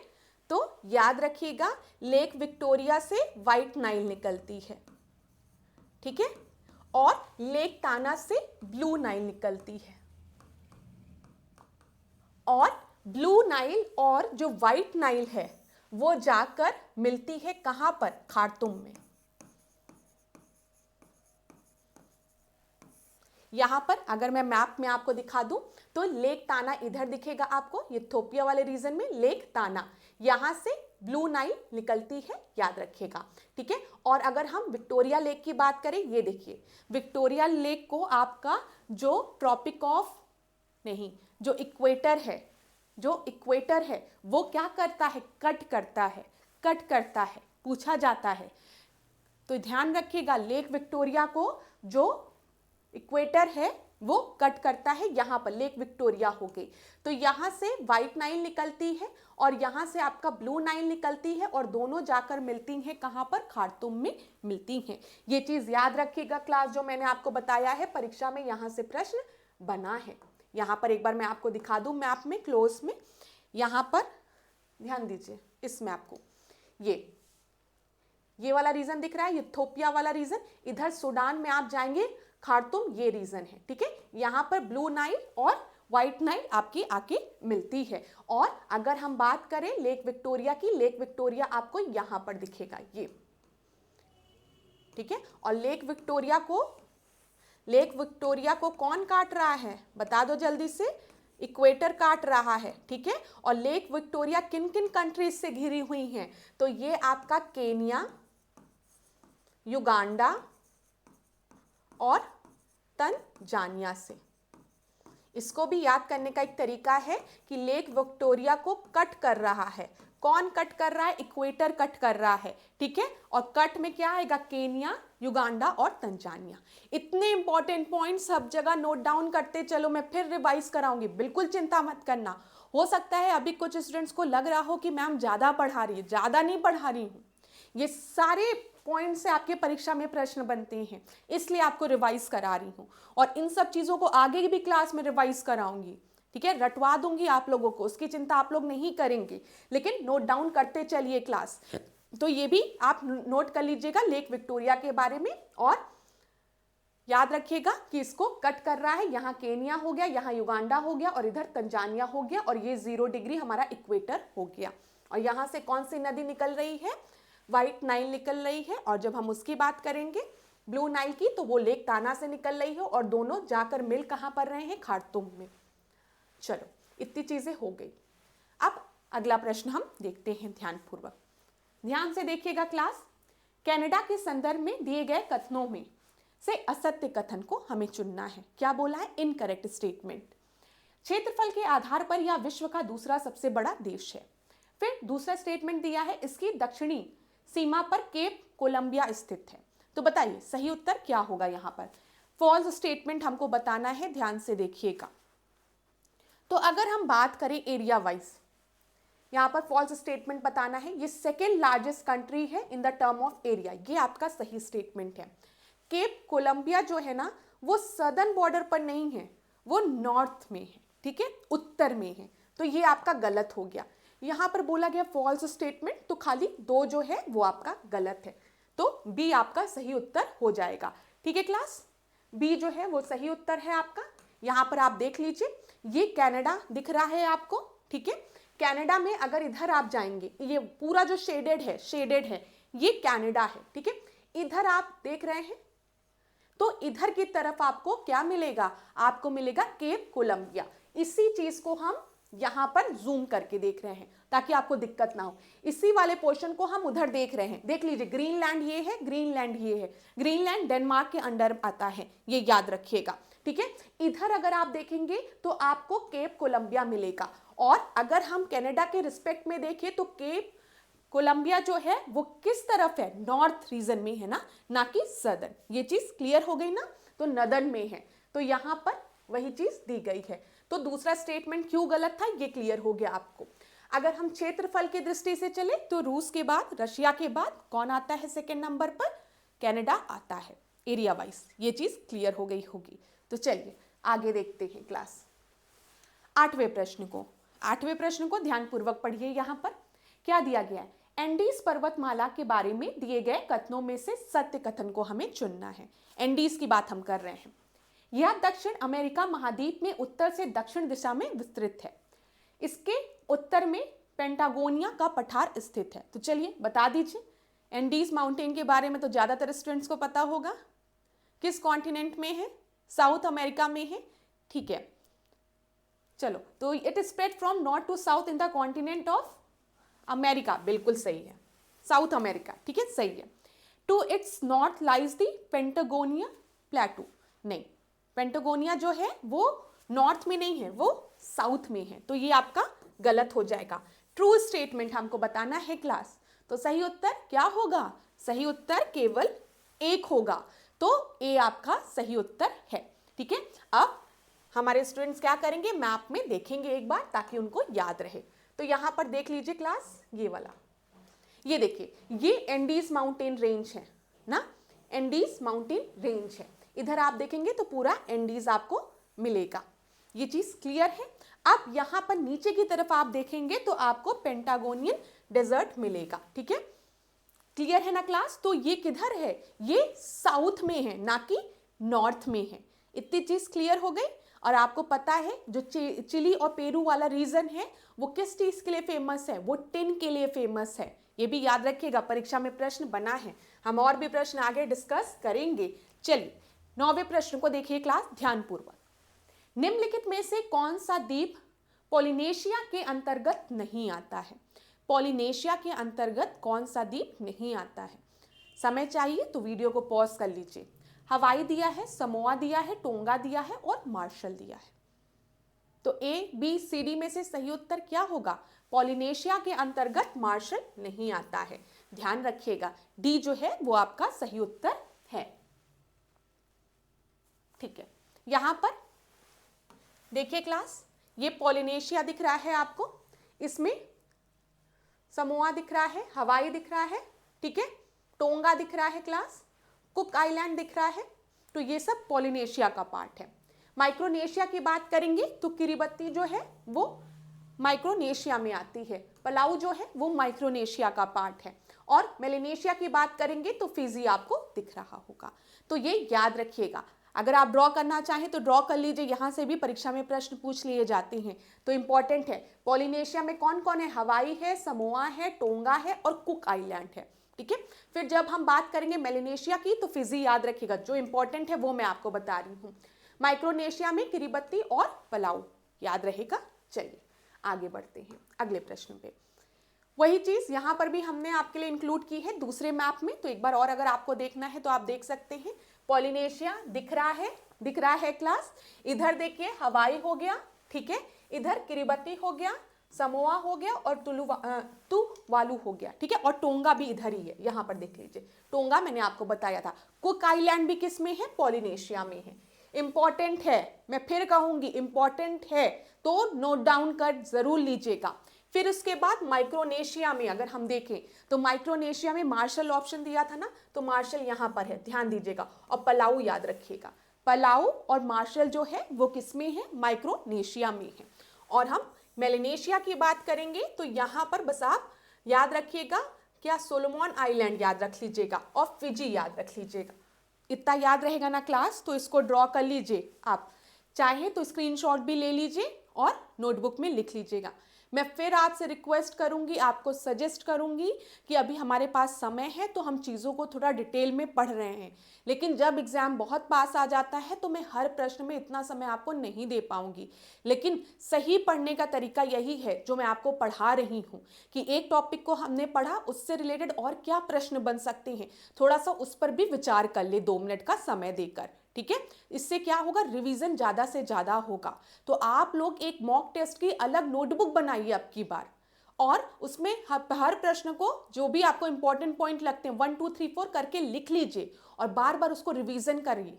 मैं आपको रिवीजन कराऊंगी भी, उसकी चिंता आप नहीं करेंगे, लेकिन आप भी रिवीजन करेंगे। ये सब काम आपको करना पड़ेगा क्लास, ठीक है, इतनी मेहनत आपको करनी पड़ेगी। और क्लास में मुझे बताइएगा जरूर कि कैसा लगता है ऐश्वर्या मैम की क्लास, ठीक है। कभी मैं ज़्यादा कहती नहीं हूँ, लेकिन आज मुझे लगा कि मैं पूछूं। पहला मॉक टेस्ट है, जो भी नए स्टूडेंट्स हैं वो भी बताइएगा आपके लिए हेल्पफुल है कि नहीं।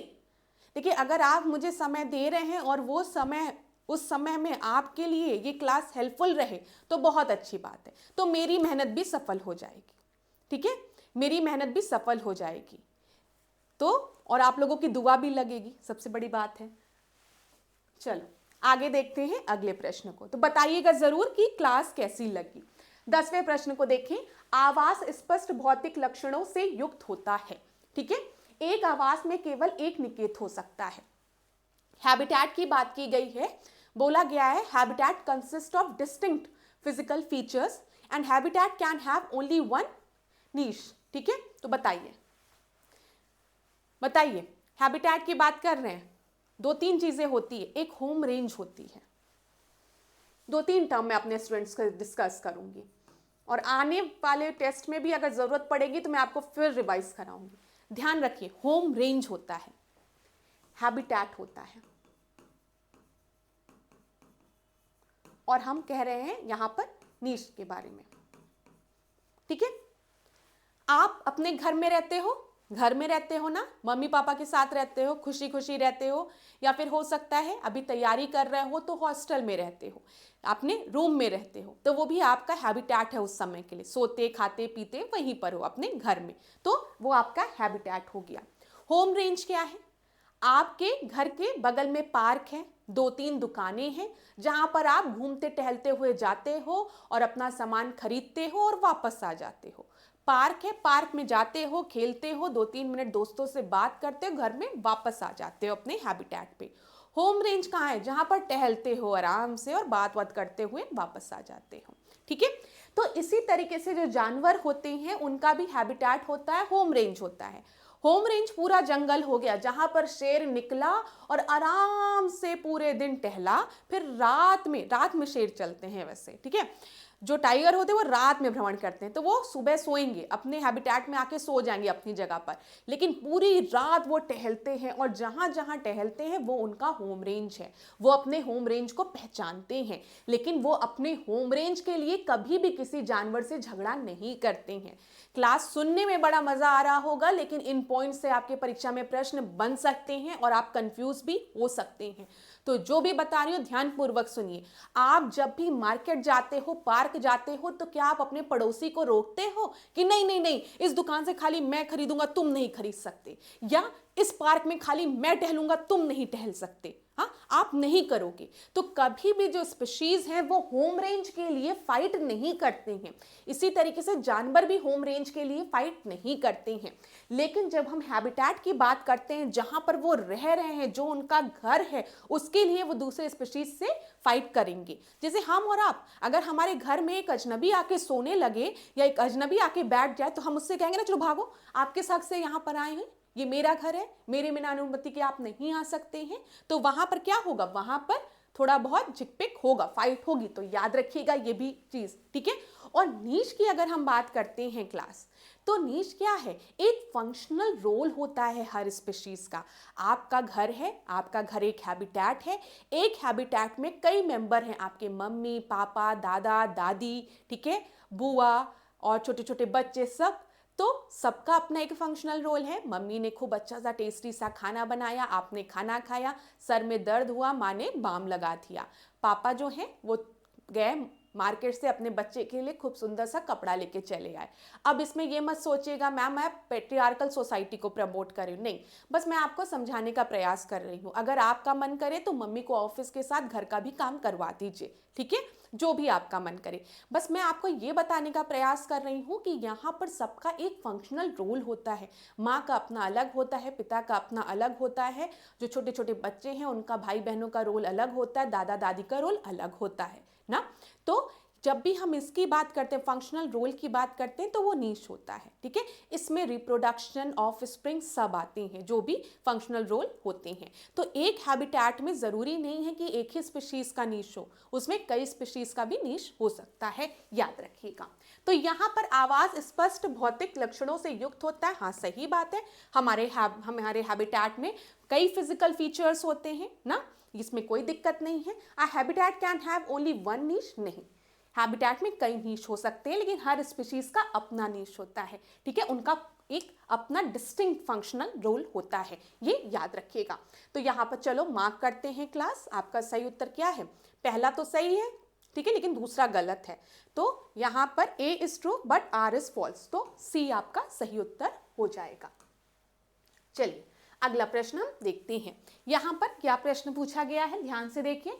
निम्नलिखित में से कौन सा अम्ब्रेला प्रजाति का उदाहरण नहीं है? यहाँ पे अम्ब्रेला स्पीशीज की बात की गई है, ठीक है। इसमें टाइगर दिया है, कोरल्स दिया है, फिर इसमें नॉर्दर्न स्पॉटेड आउल दिया है और बियर की, ग्रिजली बियर की बात की गई है। तो अम्ब्रेला स्पीशीज क्या होते हैं? देखिए क्लास, अम्ब्रेला स्पीशीज ऐसे स्पीशीज होते हैं कि अगर इन पे कोई भी संकट आया, ठीक है, अगर ये गायब हुए, डिस्टिंक्ट हुए, तो वहां पे जो अगल बगल और जानवर रह रहे हैं उन पर भी इफेक्ट पड़ेगा। इस तरीके से समझिए, एकदम साधारण उसमें, ठीक है।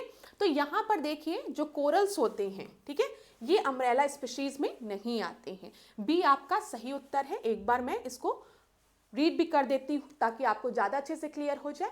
अम्ब्रेला प्रजाति विस्तृत परास वाली होती हैं, इस पर अन्य प्रजातियां निर्भर करती हैं, मतलब निर्भर कर रही हैं। अम्ब्रेला जो है वो सबको बारिश से बचा रहा है, ऐसे ही जो अम्ब्रेला स्पीशीज होती हैं उन पे कई स्पीशीज जो हैं वो निर्भर करती हैं, और अगर उन पर कोई संकट आएगा तो और भी स्पीशीज अफेक्टेड होंगी, ये याद रखिएगा। यह बहुत हद तक कीस्टोन प्रजाति की तरह ही होती हैं, इनका संरक्षण उसी निवास में रहने वाली अन्य प्रजातियों के लिए भी संरक्षण का कार्य करता है। ठीक है, ये याद रखिएगा। अगर ये स्पीशीज आपकी प्रोटेक्टेड रहेंगी तो जो और स्पीशीज इन पे डिपेंडेंट हैं वो भी आपके प्रोटेक्टेड रहेंगी। ये चीज क्लियर हो गई होगी। चलो अगला प्रश्न देखते हैं क्लास। आशा करती हूँ आप लोगों को अच्छा लग रहा होगा सीरीज। 12वां प्रश्न, कोर प्रभाव के दोनों क्षेत्रों की प्रजातियां पाई जाती हैं। कोर प्रभाव क्षेत्र बहुत अधिक विविधता वाला क्षेत्र होता है। देखिए क्लास, यहाँ पर बोला गया है कोर की बात की गई है, मेनली मैं आपको बता दूं यहाँ पर इकोटोन की बात की गई है। ठीक है, इंग्लिश में अगर आप लिखना चाहें तो आप इसको इकोटोन लिख लीजिए, आपको ज्यादा अच्छे से समझ में आएगा। इकोटोन वाले रीजन की बात की गई है। तो बताइए, कोर प्रभाव के दोनों क्षेत्रों की प्रजातियां पाई जाती है। इकोटोन रीजन जो होता है उसमें दोनों क्षेत्र की प्रजातियां पाई जाती हैं, एकदम सही है। कोर प्रभाव क्षेत्र बहुत अधिक विविधता वाला क्षेत्र होता है, ये भी आपका बिल्कुल सही है। दोनों ही स्टेटमेंट आपके बिल्कुल सही हैं, यहाँ पर बी आपका सही उत्तर हो जाएगा। ठीक है, अब मैं थोड़ा सा आपको एक्सप्लेन भी कर दूं, मेरे बहुत से स्टूडेंट्स को नहीं पता होगा, उनके लिए मैं एक्सप्लेन करती हूँ। देखिए क्लास, अगर मैं आपसे कहूँ कि हम दो पारितंत्र को ले रहे हैं, ठीक है, हम दो पारितंत्र को ले रहे हैं, मतलब हम दो इकोसिस्टम को ले रहे हैं। एक इकोसिस्टम जो है उसको हम मान ले रहे हैं, चलो जलीय पारितंत्र है, एक्वेटिक इकोसिस्टम है, और दूसरा जो इकोसिस्टम है उसको हम टेरेस्ट्रियल इकोसिस्टम मान ले रहे हैं, जहां पे जंगल वंगल है, ग्रासेस हैं। ठीक है, तो ऐसा तो होता नहीं है कि यहां से अगर एक्वेटिक इकोसिस्टम आपका स्टार्ट हुआ है तो अचानक से टेरेस्ट्रियल इकोसिस्टम स्टार्ट हो जाएगा, नहीं। जहां पे आपका पानी वाला लेवल घटेगा धीमे धीमे धीमे धीमे, वहां से आपका टेरेस्ट्रियल जो लैंड वाला इकोसिस्टम है वो स्टार्ट होगा। तो बीच में एक क्या होता है, ट्रांजिशन जोन होता है ना, एक ट्रांजिशन जोन होता है, और इसी ट्रांजिशन जोन को हम क्या कहते हैं, हम कहते हैं इकोटोन। फिर मैं एक बार एक्सप्लेन करूंगी, बहुत से स्टूडेंट्स को नहीं समझ में आएगा जो पहली बार सुन रहे होंगे। देखिए, ये एक ट्रांजिशन जोन होता है। अब आप बताओ, आप ऐसे ऐसे चल रहे हो और अचानक से नदी में जाकर गिर थोड़ी न जाओगे। पहले आप देखोगे ना, एक ऐसा रीजन आएगा जहां पर थोड़ा थोड़ा पानी का लेवल थोड़ा होगा, ठीक है, और मिट्टी भी पाई जाएगी, तो आप से मम्मी लोग कहती ना, किनारे पे बेटा संभल के जाओ, ज्यादा अंदर मत जाना नहीं तो डूब जाओगे, ऐसा बोला जाता है ना। चलो आराम से चलना, बस किनारे से, नदी के किनारे से होकर वापस आ जाना प्रणाम करके, ठीक है, और ज्यादा अंदर मत जाना नहीं तो डूब जाओगे। तो ये जो थोड़ा वाला एरिया, हम बीच दो जोन की हम बात करें, एक तरफ आपका जमीन है, एक इकोटोन है, मतलब एक इकोसिस्टम है, पारितंत्र है, और जलीय पारितंत्र है। तो इसके बीच में जो एक जोन होता है, ट्रांजिशन जोन, जहां पर पानी का लेवल थोड़ा थोड़ा होता है और जो मिट्टी है वो आपके नीचे दबती है, तो दलदली एरिया, ठीक है, दलदल वाला जो एरिया है, ये एक तरीके का ट्रांजिशन जोन होता है, और इसी जोन को हम इकोटोन कहते हैं। और यहाँ पर जो नंबर ऑफ स्पीशीज पाई जाती हैं वो बहुत ही ज़्यादा पाई जाती हैं। क्यों? क्योंकि जो स्पीशीज आपके लैंड पे रह रही होंगी वो भी यहाँ पर रहेंगी, जो पानी में रह रही होंगी वो भी यहाँ पर रहेंगी, तो number of population of species यहाँ पे सबसे ज़्यादा होती हैं। यहाँ पर एक वेन डायग्राम को मैंने आपके लिए इंक्लूड किया है। चलिए हम मान लेते हैं ये आपका क्या है, एक्वेटिक इकोसिस्टम है, ठीक है, जलीय पारितंत्र है, हम मान लेते हैं। और ये क्या है मेरे स्टूडेंट्स, ये आपका टेरेस्ट्रियल इकोसिस्टम है, जहां पर जंगल है, जमीन है, ठीक है। अब एक रीजन ऐसा आएगा जहां पर आपका पानी जो थोड़ा सा कम होगा, लेकिन आप आराम से चल भी सकते हैं जमीन पर, आप डूबोगे नहीं, तो ये एक ट्रांजिशन जोन है, ठीक है। तो इस ट्रांजिशन जोन में हम देखेंगे यहाँ के जो स्पीशीज है वो भी मिलेंगे, साथ ही साथ यहाँ के जो पानी में जो स्पीशीज रह रहे हैं वो भी मिलेंगे। तो नंबर ऑफ पॉपुलेशन या यहाँ पर जो बायोडाइवर्सिटी होगी इस ट्रांजिशन जोन में, इस इकोटोन में, इस कोर एरिया में, वो मैक्सिमम होगी, ठीक है, याद रखिएगा। एक टर्म और आता है एज इफेक्ट, ठीक है, ये भी सुन लीजिए, परीक्षा में पूछा जा सकता है। This increase of diversity that result from the ecosystem overlapping is known as edge effect. यहाँ पर हम क्या देख रहे हैं, नंबर ऑफ स्पीशीज जो हैं उनकी मात्रा बढ़ गई है, यहाँ वाले स्पीशीज भी यहाँ मिल रहे हैं, यहाँ वाले स्पीशीज भी यहाँ मिल रहा है। अब जंगल का जो शेर है, जो जंगल में रहता है, जमीन पे रहता है, अगर उसको पानी पीने की आवश्यकता होगी तो नदी के किनारे में जाकर पानी पिएगा ना, पिएगा ना, बताओ। मछलियां जो है मन करेगा थोड़ा सा ऊपर आए तो आएंगी ना ऊपर, तो यहाँ पर जो स्पीशीज है वो ज्यादा होती, चिड़िया भी यहाँ पर आ जाएगी मछली को पकड़ने के लिए, तो उनकी नंबर्स ज्यादा होते हैं। और यही जो change in number, increase in number होता है, उसको हम एज इफेक्ट कहते हैं। तो अब मेरे स्टूडेंट्स को याद रहेगा, इकोटोन, एज इफेक्ट, कोर, किसी भी नाम से पूछे तो आप कंफ्यूज नहीं होंगे। चलो अगला प्रश्न, यहां पर भी इकोलॉजिकल नीश की बात की गई है। पारिस्थितिकीय कर्मता के संदर्भ में निम्नलिखित कथनों में से सत्य कथन का हमें चयन करना है। इसकी संकल्पना को वर्ष 1917 में जोसेफ गिर्नल ने प्रतिपादित किया था। फिर दिया गया है, पारिस्थितिकीय निकेत की विविधता जितनी अधिक होती है, पारिस्थितिक तंत्र की स्थिरता भी उतनी ही कम होती है। तो यहाँ पर चलिए बताइए, सबसे पहले अब याद कर लीजिएगा, जो नीश है ये कॉन्सेप्ट किसके द्वारा दिया गया था, ये कॉन्सेप्ट दिया था ग्रिन्नेल द्वारा, ठीक है, ग्रिन्नेल द्वारा ये कॉन्सेप्ट दिया गया था। तो मेरी आदत थी कि मैं इसको नीच को नीचे नीचे करके बच्चों को याद करा देती, नीचे देखो, नीचे गिर गया, नीचे गिर गया, हाँ, तो नीचे ग्रिन्नेल, ठीक है, नीचे ग्रिन्नेल, तो अब याद रहेगा। तो नीच क्या है याद रखेंगे आप लोग निकेत के बारे में, ये कॉन्सेप्ट किसके द्वारा दिया गया, ग्रिन्नेल द्वारा दिया गया है। ये बिल्कुल सही स्टेटमेंट है। लेकिन दूसरा स्टेटमेंट जो दिया गया है क्लास, पारिस्थितिकीय निकेत की विविधता जितनी अधिक होती है, पारिस्थितिकीय तंत्र की स्थिरता भी उतनी ही कम होती है, ये आपका गलत है। ध्यान दीजिएगा, जहां पर बायोडाइवर्सिटी ज्यादा होगी, ठीक है, greater the diversity of ecological niche the lesser will be the stability of ecosystem. नहीं, स्टेबिलिटी उतनी अच्छी होगी, ठीक है।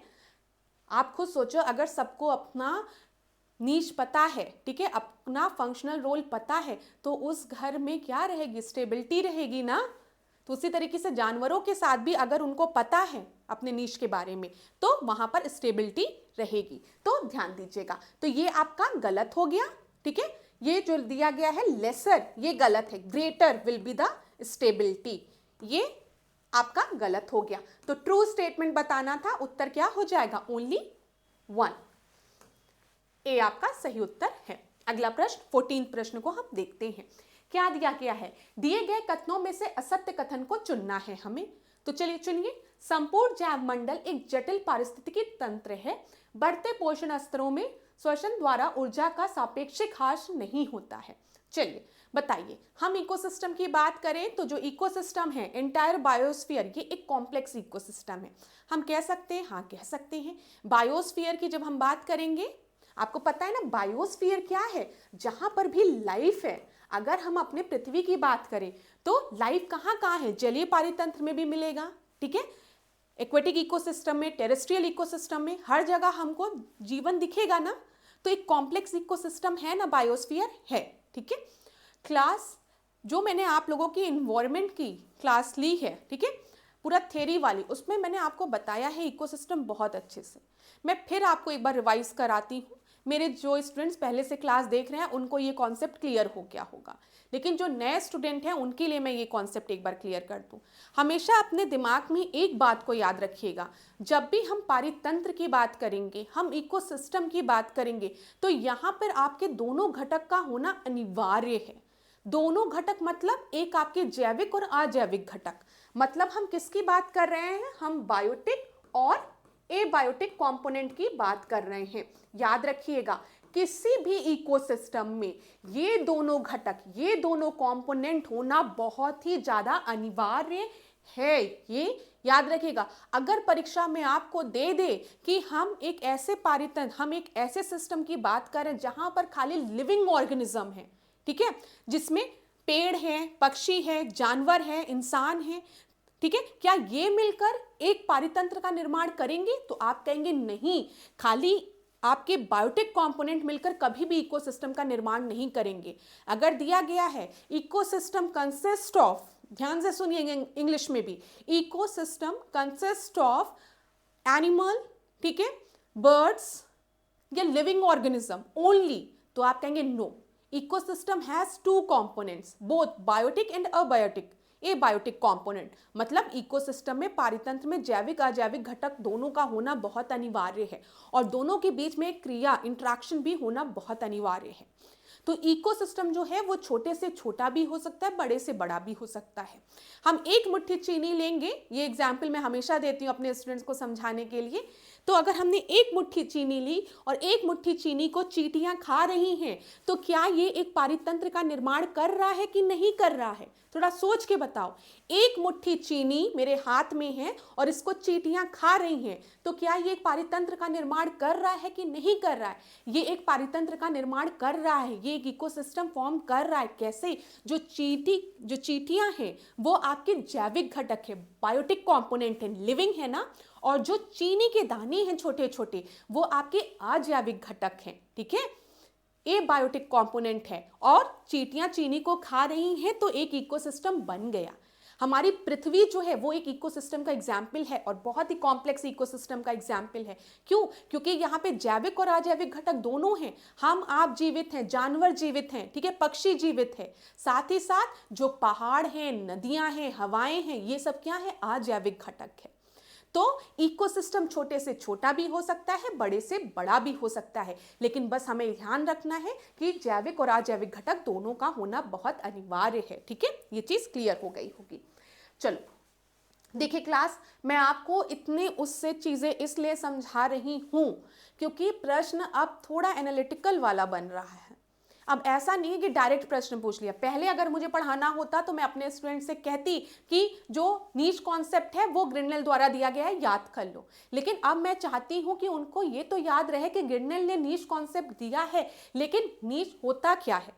अभी आपने देखा जो पास पेपर हुआ है आपका यूपी पीसीएस का, उसमें नीच से ही रिलेटेड क्वेश्चन पूछा था, तो वो वही स्टूडेंट्स कर पाएंगे जिनका कि कॉन्सेप्ट क्लियर है। तो इसीलिए थोड़ा सा समय लग रहा है, लेकिन आपको एक एक चीजें बहुत गहराई के साथ बताई जा रही है। चलो यहाँ पर ये चीज जो है ये बिल्कुल सही है। And there is no relative loss of energy through respiration at ascending trophic level. बताओ, ये आपका गलत है। हमेशा जब भी एनर्जी की बात आए, फ्लो ऑफ एनर्जी की, तो एक चीज याद रखिएगा क्लास, जो एनर्जी पिरामिड होता है वो हमेशा कैसा होता है? सीधा होता है। एनर्जी पिरामिड किसी भी केस में हमेशा सीधा होगा। क्यों?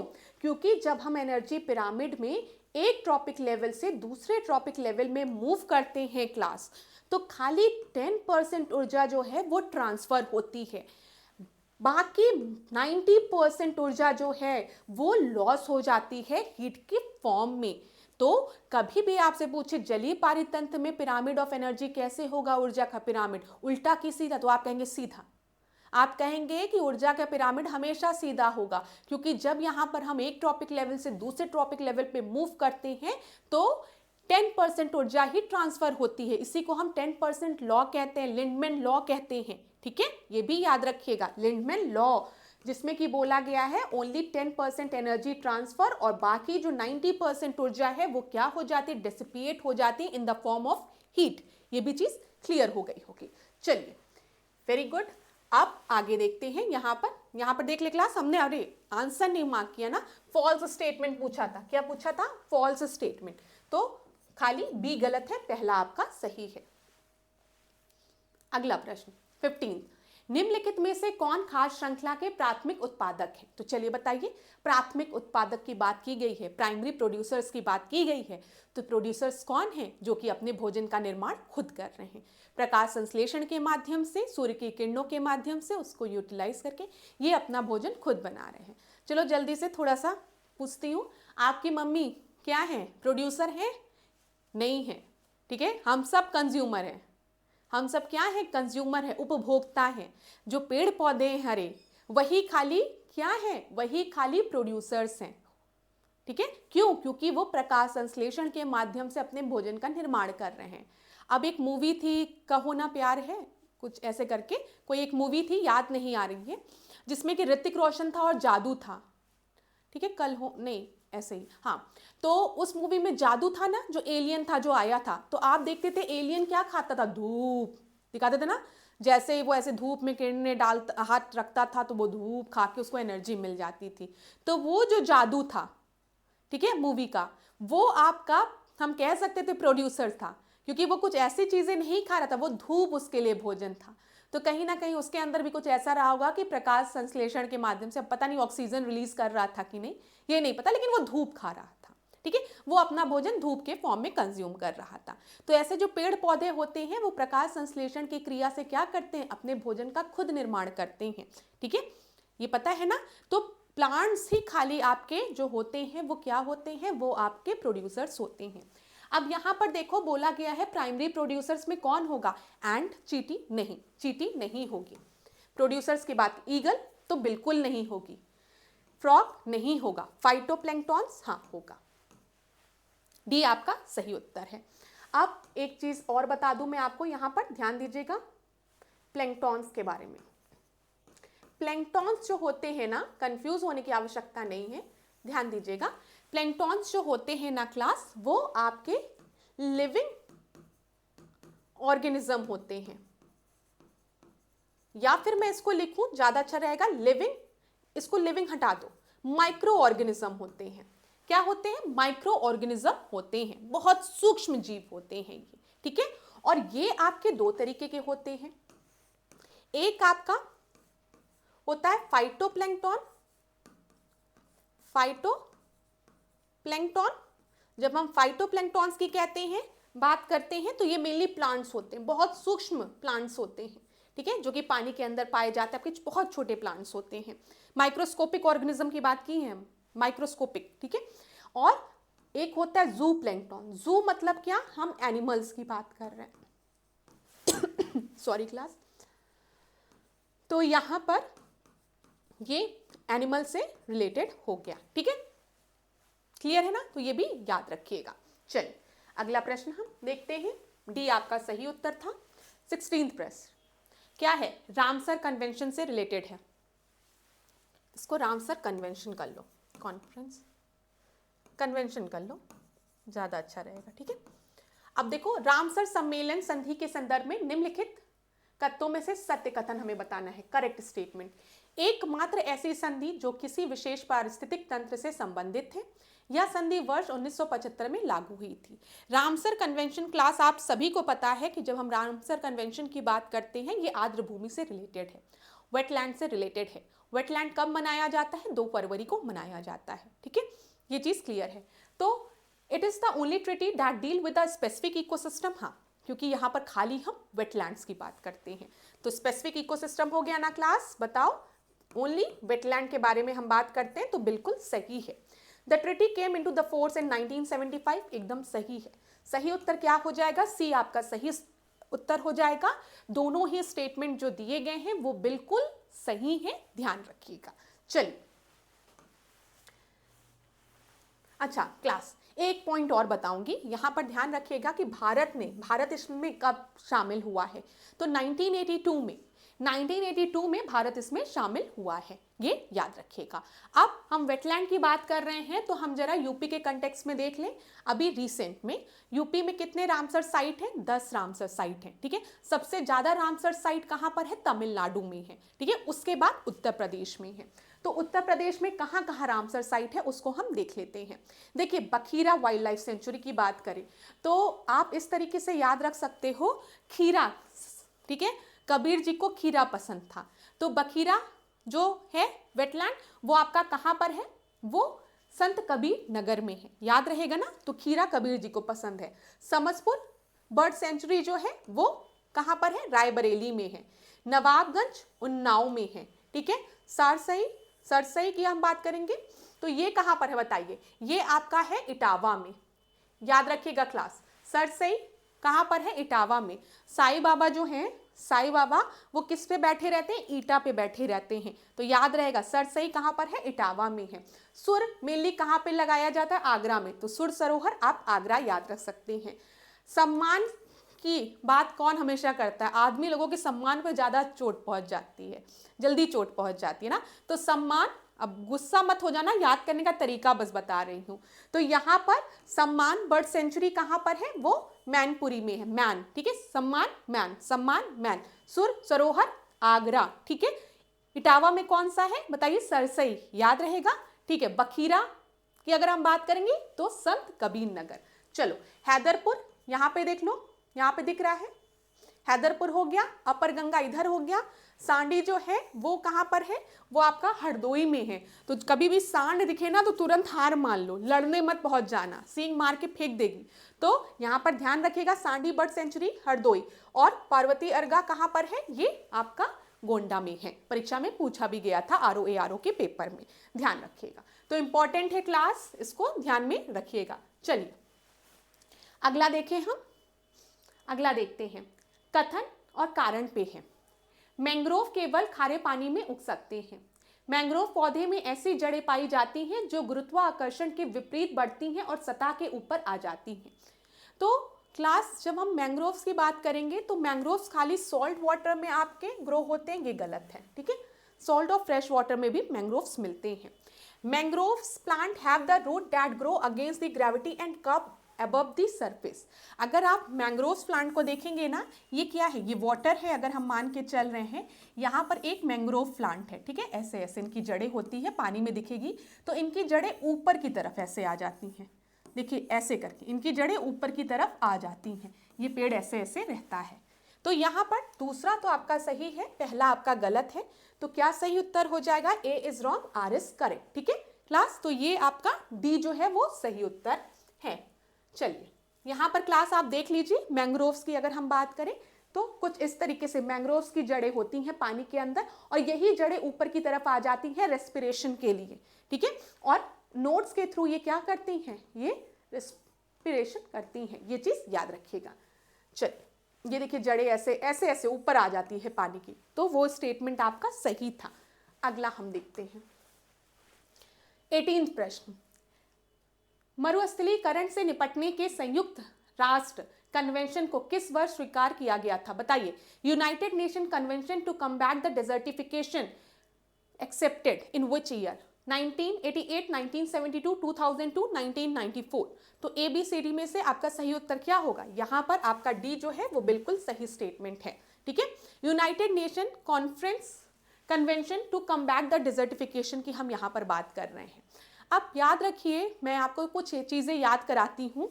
यहाँ पर देखिए रियो समिट, रियो समिट याद है क्लास, कब हुआ था जल्दी से बताओ, 1992 में हुआ था, 1992 में हुआ था।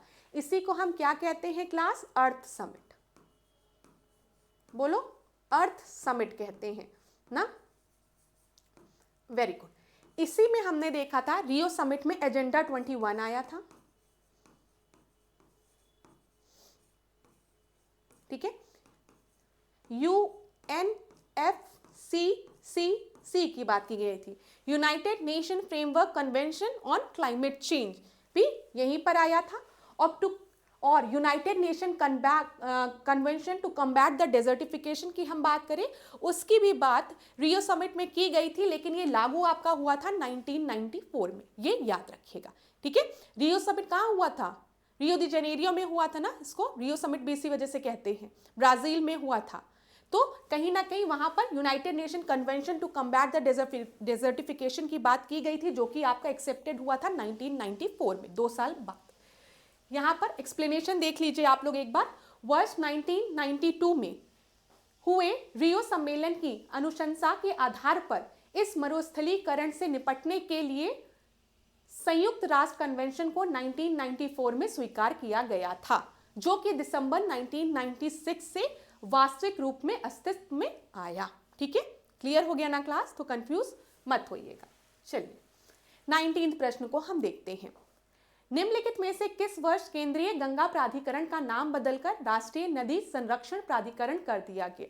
तो बोला गया है सेंट्रल गंगा अथॉरिटी को रिनेम किया गया नेशनल रिवर कंजर्वेशन अथॉरिटी के नाम से।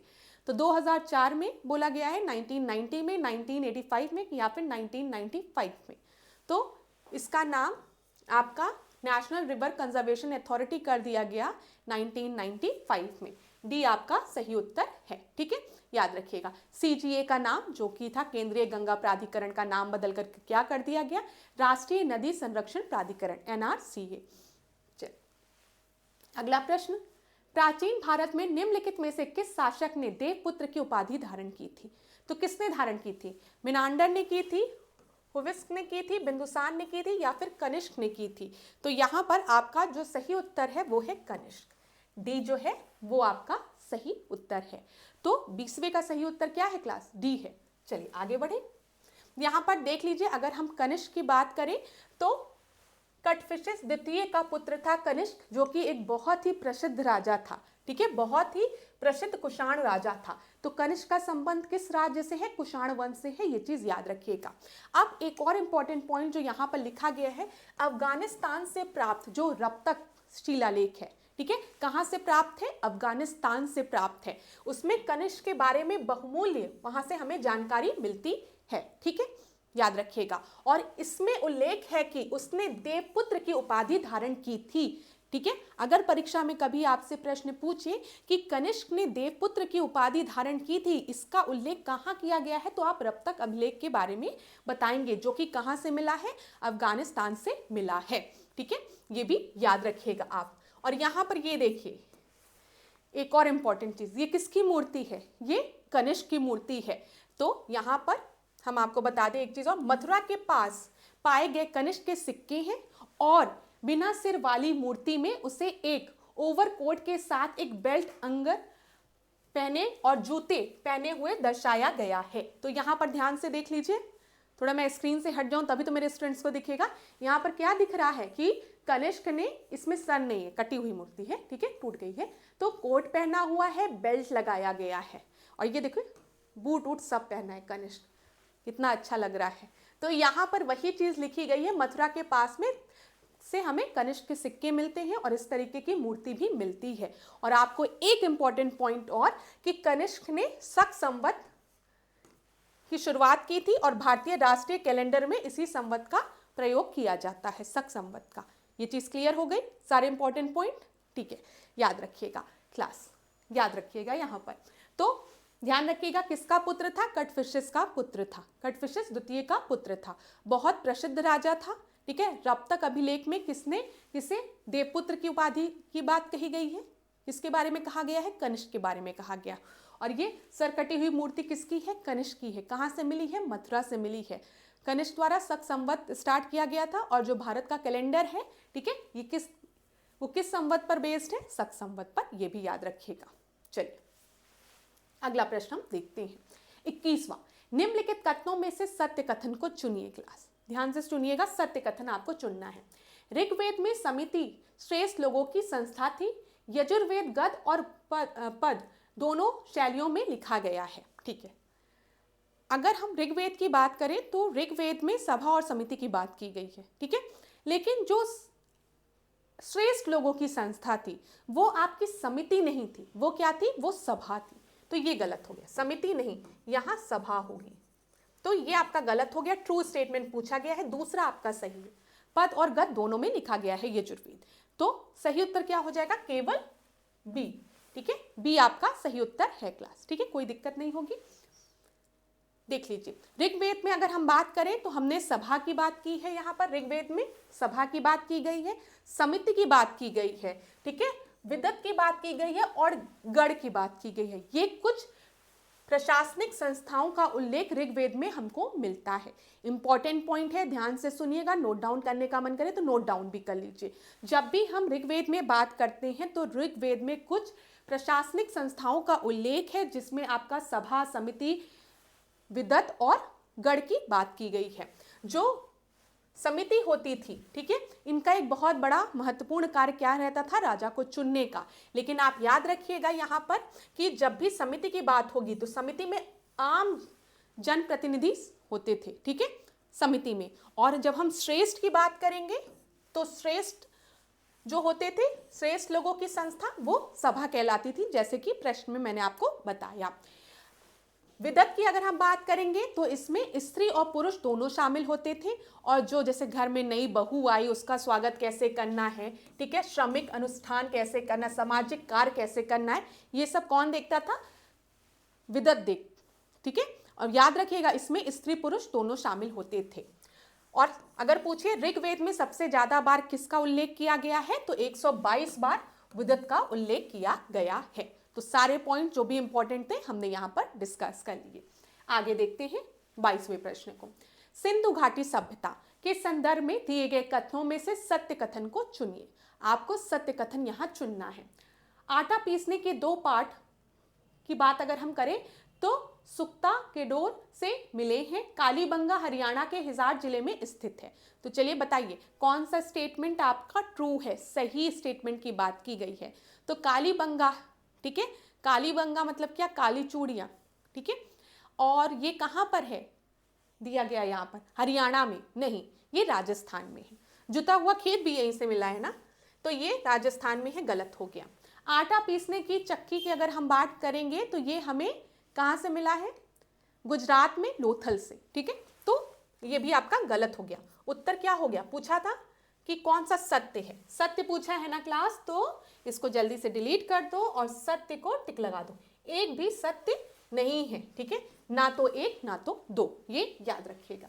देखिए जब हम आटा पीसने वाले उसकी बात करते हैं तो वो हमें लोथल गुजरात से मिला है, और जब हम बात करते हैं किसकी, कालीबंगा की, जिसका की अर्थ क्या होता है, काली रंग की चूड़ियां, ये हमें कहाँ है ये स्थान, ये राजस्थान के हनुमानगढ़ जिले में घग्गर नदी के किनारे स्थित है, याद रखिएगा।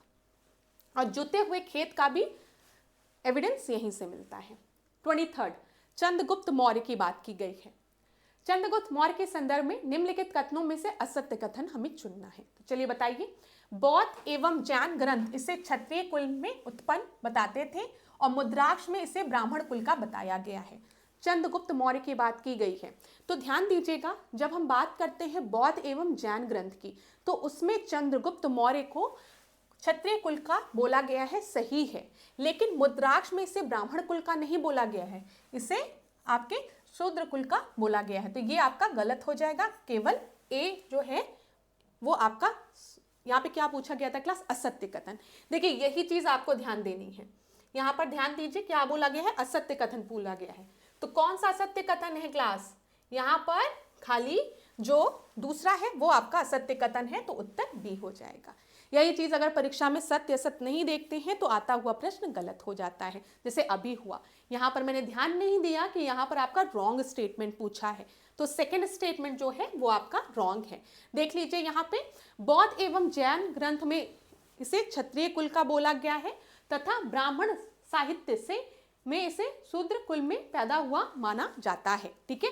और मुद्राक्ष की रचना की अगर हम बात करें तो मुद्राक्ष की रचना किसने की थी, विशाखा दत्त ने की थी, ये भी याद रखिएगा, ये याद रखिएगा। इसमें चाणक्य और चंद्रगुप्त मौर्य संबंधी ख्यात वृत्त के आधार पर कौटिल्य की राजनीतिक सफलताओं का अपूर्व विश्लेषण मिलता है, और मुद्राक्ष में प्रेम कथा, नायिका, विदूषक आदि का अभाव है तथा इस दृष्टि से यह संस्कृत साहित्य में अपना अलग स्थान रखता है। इस ग्रंथ में चंद्रगुप्त मौर्य को नंदराज का पुत्र माना गया है एवं वृषल और कुलहीन भी कहा गया है, ये भी याद रखिएगा। चलिए अगला प्रश्न हम देखते हैं, 24वां प्रश्न कथन और कारण पे है। मौर्यकालीन राजस्व प्रशासन विस्तृत एवं अत्यधिक केंद्रीकृत था। कारण दिया गया, कृषि योग भूमि उपज का आधा भाग भू राजस्व लगान के रूप में वसूल किया जाता था। तो बताइए सही उत्तर क्या होगा यहाँ पर। यहाँ पर क्लास ध्यान से देखिएगा, मैं थोड़ा इधर होती हूँ, ध्यान से देखिएगा। जब हम मौर्यकालीन राजस्व प्रशासन विस्तृत एवं अत्यधिक केंद्रीकृत था, ठीक है, हम कह सकते हैं। कृषि योग भूमि उपज का आधा भाग भू राजस्व लगान के रूप में वसूल किया जाता था, ये आपका गलत है। आधा भाग नहीं 1/4 होता था। तो यहाँ पर आपका पहला स्टेटमेंट सही है लेकिन दूसरा गलत है। ए सही है परंतु जो आर है वो गलत है। तो आंसर क्या हो जाएगा, सी आपका सही उत्तर हो जाएगा, ठीक है, ध्यान दीजिएगा। सी जो है वो आपका सही उत्तर हो जाएगा। यहाँ पर देख लीजिए, कौटिल्य ने राजस्व के 7 स्रोतों का वर्णन किया है, ठीक है। मौर्यकालीन राजस्व प्रशासन विस्तृत एवं अत्यधिक केंद्रीकृत था, जो कि पहले स्टेटमेंट में दिया गया था, वो बिल्कुल सही है।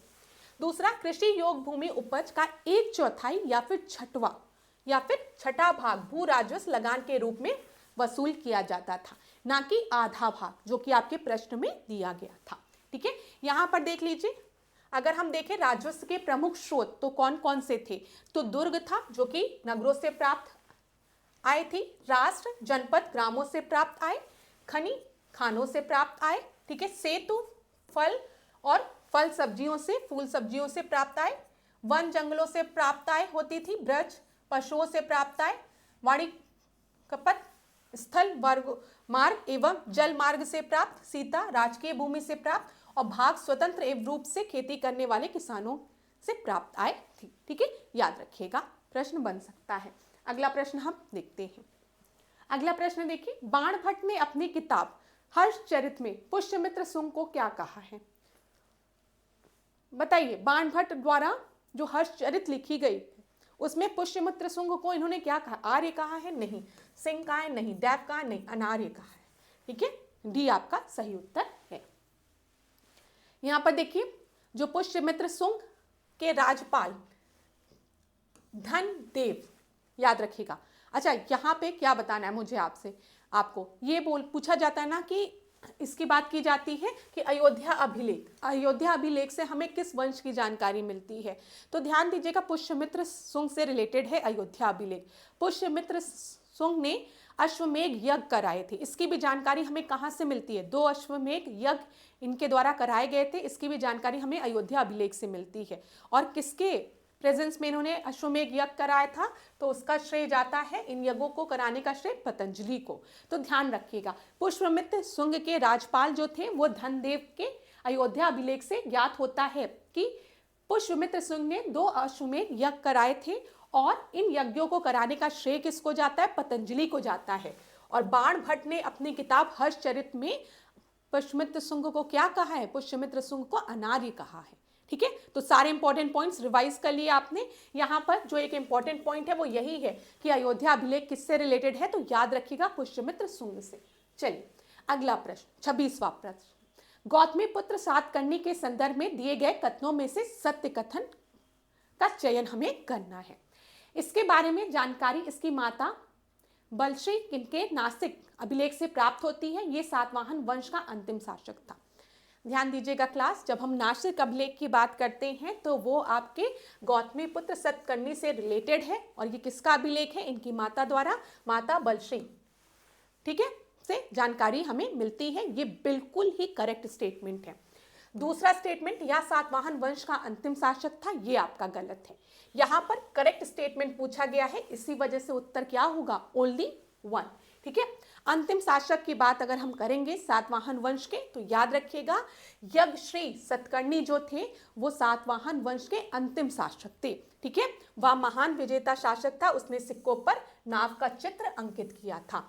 परीक्षा में पूछा जा सकता है किसके सिक्कों पर नाव का चित्र अंकित था, तो आप क्या बताएंगे? आप बता देंगे जो सातवाहन वंश का आखिरी शासक यज्ञश्री था उसके सिक्कों में, अगर ऑप्शन में दिया रहेगा। चलिए गला पहले भी खराब था, अब फिर लग रहा है खराब हो रहा है, तो अभी 1-2 क्वेश्चंस को और देखेंगे। अगर काम नहीं करेगा गला तो लेक्चर को यहीं पे एंड कर देंगे। हमने बहुत से इंपॉर्टेंट पॉइंट्स को डिस्कस किया है। ठीक है, कोई भी दिक्कत होगी क्लास में तो आप लोग क्या करेंगे? कमेंट बॉक्स में मैम को बताएंगे। ठीक है तो यहाँ पे देखिए 27वें प्रश्न को हम देखते हैं।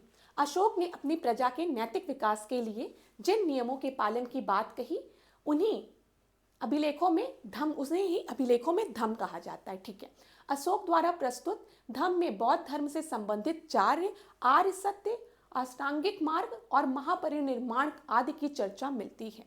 देखिए क्लास, हम अगर बात करें धम्म की, तो rules which Ashoka talked about following for the moral development of his subject have been called Dhamma, ये बिल्कुल सही है। ठीक है, मॉरल कंडक्ट की बात धम्म में की गई है, लेकिन इसमें कहीं पर भी नोबल ट्रुथ की बात, 8 फोल्ड पाथ की बात, ये सब नहीं की गई है। तो दूसरा महान निर्वाण की बात नहीं की गई है, तो दूसरा स्टेटमेंट जो है वो आपका गलत है, खाली पहला स्टेटमेंट सही है। तो A is true and R is false, C आपका सही उत्तर हो जाएगा, याद रखिएगा।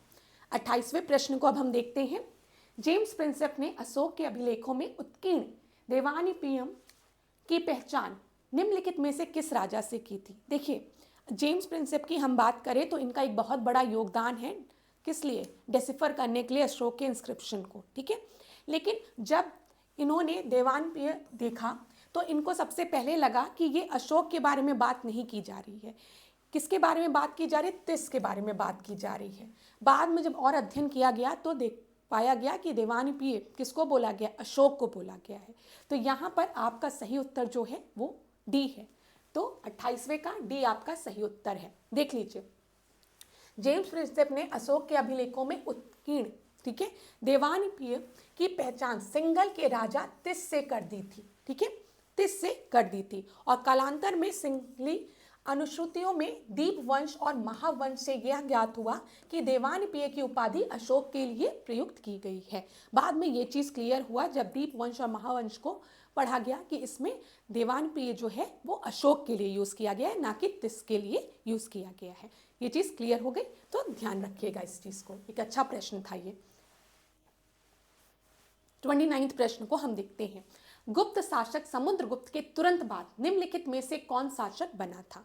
तो बताइए, यहाँ पर क्या बोला गया है? समुद्रगुप्त के बाद कौन शासक बना था? कुमारगुप्त, स्कंदगुप्त, चंद्रगुप्त द्वितीय या फिर भानुगुप्त? तो यहाँ पर आपका सही उत्तर जो है वो क्या हो जाएगा? वो आपका है चंद्रगुप्त, ठीक है।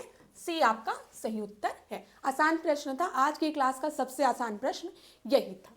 अगला प्रश्न हम देखते हैं, 30वां प्रश्न। कथन: अकबर ने अनुवाद विभाग की शुरुआत की थी।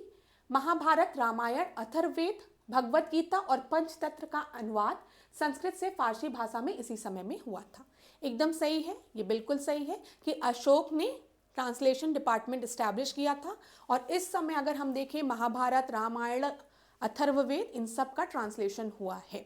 तो दोनों ही स्टेटमेंट जो हैं वो आपके बिल्कुल सही हैं, ठीक है, कोई भी दिक्कत नहीं है। यहाँ पर आप देख भी सकते हैं कुछ इंपॉर्टेंट पॉइंट्स जो है। देखिए यहाँ पर अब्दुल कादिर बदायूनी ने रामायण और सिंहासन बत्तीसी को फारसी में अनुवाद किया था, ठीक है। फैजी ने किसका अनुवाद किया था? पंचतंत्र का। याद रखिएगा, फैजी ने पंचतंत्र का अनुवाद फारसी में किया था, पूछा जाता है। अगर हम अथर्ववेद की बात करें तो अथर्ववेद का अनुवाद किसने किया था? इब्राहिम सिहिंद ने, ठीक है, याद। और राज तरंगिणी का अनुवाद जो है मौलाना शाह मोहम्मद शाहबादी ने किया था। अब्दुल फजल ने आईने अकबरी और अकबरनामा की रचना भी की थी, ये चीज याद रखिएगा, ठीक है क्लास। तो जो भी इंपॉर्टेंट पॉइंट्स इसको नोट कर लीजिए, ट्रांसलेशन से रिलेटेड प्रश्न परीक्षा में पूछे जाते हैं तो महत्वपूर्ण है ये, इसको आप लोग जरूर नोट डाउन कर लीजिए। थोड़ा समय दे देती हूँ, आप लोग इसको नोट डाउन करिए। चलिए अगले प्रश्न को हम देखें। दीने इलाही के संदर्भ में निम्नलिखित कथनों में से असत्य कथन को चुनिए। हमें असत्य कथन को चुनना है। इसकी शुरुआत अकबर द्वारा की गई थी, ठीक है। दूसरा दिया गया, इस धर्म का प्रधान पुरोहित अब्दुल फजल था। मांस खाने पर प्रतिबंध नहीं था और इस मत के अनुयायियों को अपने जीवित रहने के समय ही श्राद्ध भोज देना होता था। तो बताइए, दीने इलाही की अगर हम बात करेंगे तो ये किसके द्वारा स्टार्ट किया गया था? अकबर द्वारा। तो पहला स्टेटमेंट बिल्कुल सही है, हमें असत्य कथन चुनना है। इस धर्म का प्रधान पुरोहित जो था वो अब्दुल फजल था, ये भी सही है। इस मत के अनुयायियों को अपने जीवित रहने के समय ही श्राद्ध भोज करा देना रहता था, ठीक है। आप ही श्राद्ध भोज करा दो, जब तक जीवित हो श्राद्ध वाद करा दो, सब अच्छा है। तो ये भी बिल्कुल सही है। मांस खाने पर प्रतिबंध नहीं था, ये आपका गलत है, मांस खाने पर प्रतिबंध भी था। सी आपका जो है वो सही उत्तर हो जाएगा, क्योंकि क्या बोला गया? इनकरेक्ट स्टेटमेंट बोला गया है, ठीक है। यहां पर आप लोग देख लीजिए। अच्छा, महत्वपूर्ण हिंदू राजाओं में वीरबल ने इस धर्म को स्वीकार किया था, यह भी आप याद रखिएगा। मांस खाने पर प्रतिबंध था, ठीक है, एवं वृद्ध महिला तथा कम उम्र की लड़कियों से विवाह करने पर भी पूर्ण रोक थी, ये भी ध्यान रखिएगा। और इस मत के अनुयायियों को अपने जीवित रहते ही श्राद्ध भोज देना होता था। 32वें प्रश्न को देखते हैं। हाजिर मजलिस का संबंध निम्नलिखित में से किस वंश से था?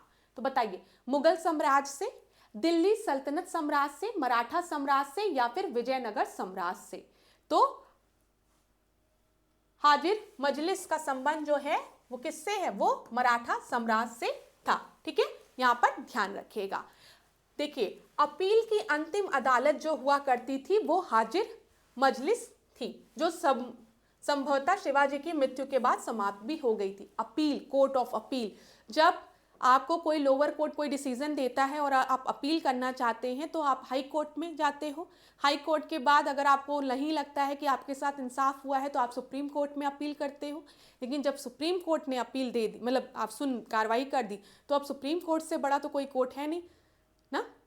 तो उसी तरीके से जब हाजिर मजलिस की बात की जाती है तो ये आपके मराठा एम्पायर में हाईएस्ट कोर्ट ऑफ अपील हुआ करता था। ठीक है, अपील की अंतिम अदालत हुआ करती थी, ये याद रहेगा।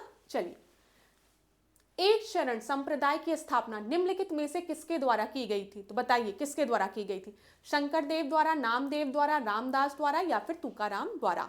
तो यहाँ पर ध्यान रखिएगा, एक शरण संप्रदाय की स्थापना शंकर देव द्वारा की गई थी। ये आपका सही उत्तर है। ठीक है, ठीक है क्लास। तो यहाँ पर देखिए, शंकर देव मध्यकालीन असम के महानतम धार्मिक सुधारक थे ये। ठीक है, इनका संदेश विष्णु या उनके अवतार कृष्ण के प्रति पूर्ण भक्ति पर केंद्रित था।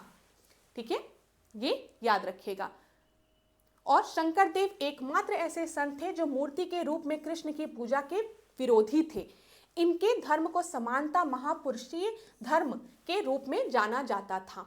शंकर देव द्वारा स्थापित एक शरण संप्रदाय में भगवत पुराण या फिर श्रीमद् भागवत को मंदिर की वेदी पर श्रद्धा पूर्वक रखा जाता था और उसी की ये पूजा होती थी। ठीक है, याद रखिएगा, ये चीज भी इंपॉर्टेंट है, जो मूर्ति के रूप में कृष्ण की पूजा के विरोधी भी थे ये। अगला 34वां प्रश्न, चैतन्य महाप्रभु के संदर्भ में निम्नलिखित कथनों में से सत्य कथन का हमें चयन करना है। इन्होंने गोसाई संघ की स्थापना की थी, इन्होंने मूर्ति पूजा का विरोध किया था। तो बताइए, चैतन्य महाप्रभु की बात करें, इन्होंने गोसाई संघ की स्थापना की थी, एकदम सही है। यहाँ पर देख लीजिए आप लोग, बंगाल में भक्ति आंदोलन के जो प्रवर्तक थे वो चैतन्य महाप्रभु थे। ये सगुण भक्ति मार्ग का अनुसरण करते थे। ठीक है, इसलिए हम जो दूसरा स्टेटमेंट आपका दिया है कि मूर्ति पूजा का विरोध इन्होंने किया था, यहाँ पर देखिए क्लास, यहाँ पर ही अपोज द आइडल वर्शिप, ये गलत है। खाली पहला ये स्टेटमेंट आपका बिल्कुल सही है। ये सगुण उपासना पे बिलीव करते थे, निर्गुण पे नहीं। ठीक है, ध्यान दीजिएगा। बंगाल में भक्ति आंदोलन के प्रवर्तक चैतन्य महाप्रभु ने सगुण भक्ति मार्ग का अनुसरण करते हुए कृष्ण भक्ति पर विशेष बल दिया था और अन्य संतों की तरह चैतन्य ने भी जात पात एवं अनावश्यक धार्मिक कुरीतियों का विरोध किया था। चैतन्य महाप्रभु ने मूर्ति पूजा, अवतारवाद, कीर्तन, उपासना आदि को महत्व दिया था और इन्होंने गोसाई संघ की स्थापना की थी और संकीर्तन प्रथा को भी जन्म दिया था। ये चीज याद रखिएगा, पूछा जा सकता है। ठीक है, तो सारे इंपॉर्टेंट पॉइंट हमने डिस्कस कर लिए। चलिए 35वां प्रश्न, निम्नलिखित में से किस सूफी संत को आखिरी सिराज कहा जाता है? तो किसको आखिरी सिराज कहा जाता है? निजामुद्दीन औलिया को, अमीर खुसरो को, मुराहुद्दीन गरीब को या फिर सिराजुद्दीन उस्मानी को? तो यहाँ पर आखिरी सिराज सिराजुद्दीन उस्मानी को कहा जाता है। 35वां का डी आपका सही उत्तर है। ये जो थे वो किसके शिष्य थे? निजामुद्दीन औलिया के सबसे प्रिय शिष्य में से एक थे। शेख निजामुद्दीन औलिया ने अमीर खुसरो को तुर्कला कहकर संबोधित किया था। औलिया ने योग के प्राणायाम पद्धति को इस हद तक अपनाया कि उन्हें योग सिद्ध कहा जाने लगा। ठीक है, इसको पढ़ लीजिएगा। ख्वाजा निजामुद्दीन औलिया को संगीत से विशेष लगाव था। बंगाल में चिश्तिया मत का प्रचार शेख सिराजुद्दीन उस्मानी ने किया था और इसी वजह से इन्हें हम आखिरी सिराज भी कहा गया है। इनको किसको आखिरी सिराज कहा गया है? तो शेख निजामुद्दीन उस्मानी को, याद रखिएगा। चलिए अगला प्रश्न देखें, 36 प्रश्न, एक सूफी को परम पद प्राप्त करने से पूर्व निम्नलिखित में से किस अवस्था से नहीं गुजरना पड़ता है? तो यहाँ पर जब सूफी की हम बात करते हैं तो उनको परम पद प्राप्त करने के पूर्व मतलब पहले कई अवस्थाओं से गुजरना पड़ता है। तो उसमें आपका कौन सा अवस्था नहीं आती है? रजा भी आती है, तौबा भी आती है, बजा भी आती है, लेकिन मुरीद नहीं आती है। मुरीद मतलब फॉलोवर, जैसे मैं आपका मुरीद हूँ, मैं आपका फॉलोवर हूँ, तो ये अवस्था नहीं होती है। बाकी 3 अवस्था होती हैं। यहाँ पर याद करने की आवश्यकता नहीं है, लेकिन एक बार हम लोग पढ़ लेते हैं, ठीक है, क्योंकि इतना नहीं याद रहता है। सूफी जिन आश्रमों में निवास करते हैं उन्हें खनका व मठ कहा जाता है, और एक सूफी को परम पद प्राप्त करने से पूर्व 10 अवस्थाओं से गुजरना होता है, जिसमें तौबा होता है, बजा होता है, जुहद होता है, फक्र होता है, सत्र होता है, शुक्र होता है, खौफ, रजा आदि। तो ये आपको याद करने की जरूरत नहीं है, बस ये याद रखिएगा 10 अवस्थाएं होती हैं, ठीक है। मुरीद मतलब क्या होता है? सूफी संतों के जो शिष्य हुआ करते थे उनको मुरीद कहा जाता था उनका, ठीक है।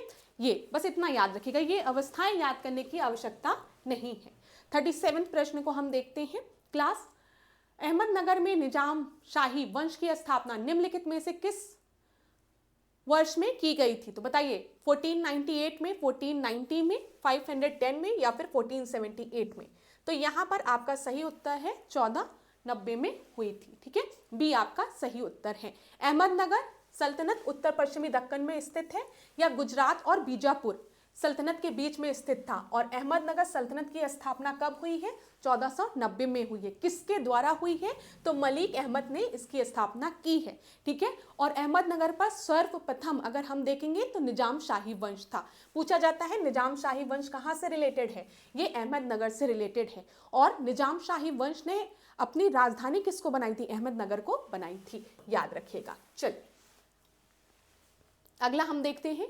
बहमनी साम्राज्य के निम्नलिखित शासकों को पहले से बाद के क्रम में हमें रखना है, फर्स्ट से लास्ट में हमें इनको रखना है। तो देखिए क्लास, आप इसको अरेंज करिए, थोड़ा समय लगेगा इसको अरेंज करने में, तो टाइम लीजिए, वीडियो को पॉज करिए, अरेंज करिए। क्या दिया गया है यहाँ पर? सिबाउद्दीन अहमद, तजाउद्दीन फिरोज शाह, अलाउद्दीन अहमद द्वितीय और अलाउद्दीन हुमायूं। तो यहाँ पर आपका जो सही होगा वो क्या होगा? इन सब में सबसे पहले तजाउद्दीन फिरोज शाह हो जाएगा। तो ये 2 जगह आपको दिया गया है, ठीक है। अगर लास्ट में हम देखें बहमनी एम्पायर में, तो हमको मिल जाएंगे अलाउद्दीन हुमायूं, ठीक है, चौथी। तो चौथा यहाँ दिया गया है। फिर उसके बाद शिजाबुद्दीन अहमद, ठीक है, ये बी जो है वो आपका सही उत्तर हो जाएगा क्लास। क्या सही उत्तर है? बी, ठीक है। तजाउद्दीन फिरोज शाह ने अपने शासनकाल में हिंदुओं को भी प्रमुखता दी थी। तजाउद्दीन फिरोज शाह ने भीमा नदी के तट पर फिरोजाबाद नगर की स्थापना की थी। ये पॉइंट याद रखिएगा।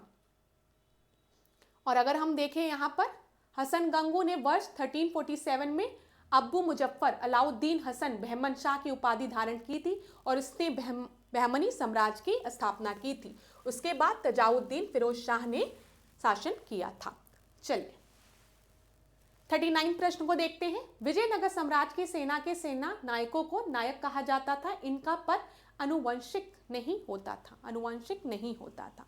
तो बताइए, जो विजयनगर के साम्राज्य की सेना के सेना नायक होते थे उनको क्या कहा जाता था? उनको नायक कहा जाता था, सेना नायकों को, विजयनगर साम्राज्य में। तो ये क्या है? ये बिल्कुल सही है।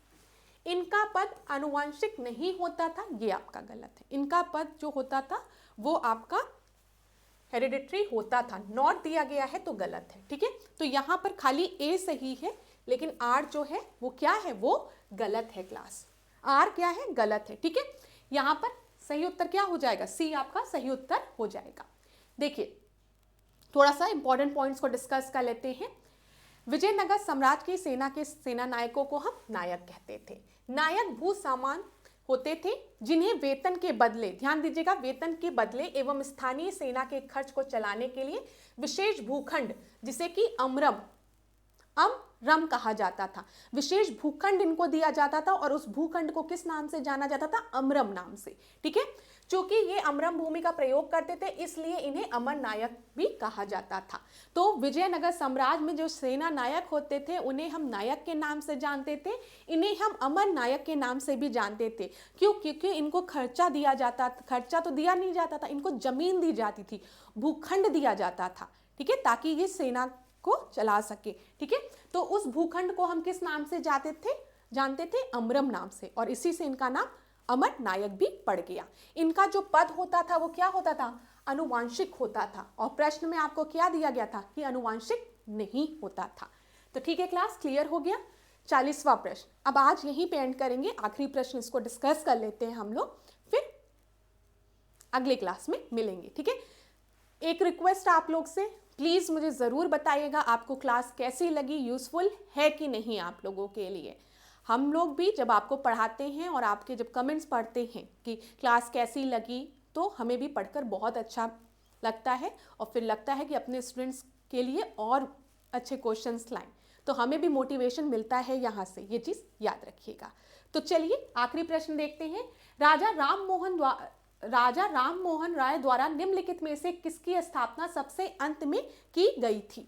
तो बताइए, आत्मीय सभा की, वेदांत कॉलेज की, वेदांत सोसाइटी की, या फिर हिंदू कॉलेज की? तो यहाँ पर आपका जो सही उत्तर है, सबसे लास्ट में किसकी स्थापना की गई है? वेदांत सोसाइटी की। सी आपका सही उत्तर। एक मिनट, वेदांत कॉलेज की, यहाँ पे सही कर लीजिए क्लास, वेदांत कॉलेज की स्थापना की गई है। तो जो बी है वो आपका सही उत्तर है, इसको हम लोग डिस्कस भी कर लेते हैं। देखिए 1815 की अगर मैं बात करूंगी तो 1815 में आत्मीय सभा का गठन हुआ है। किसका हुआ है? आत्मीय सभा का, याद रखिएगा, इंपॉर्टेंट है।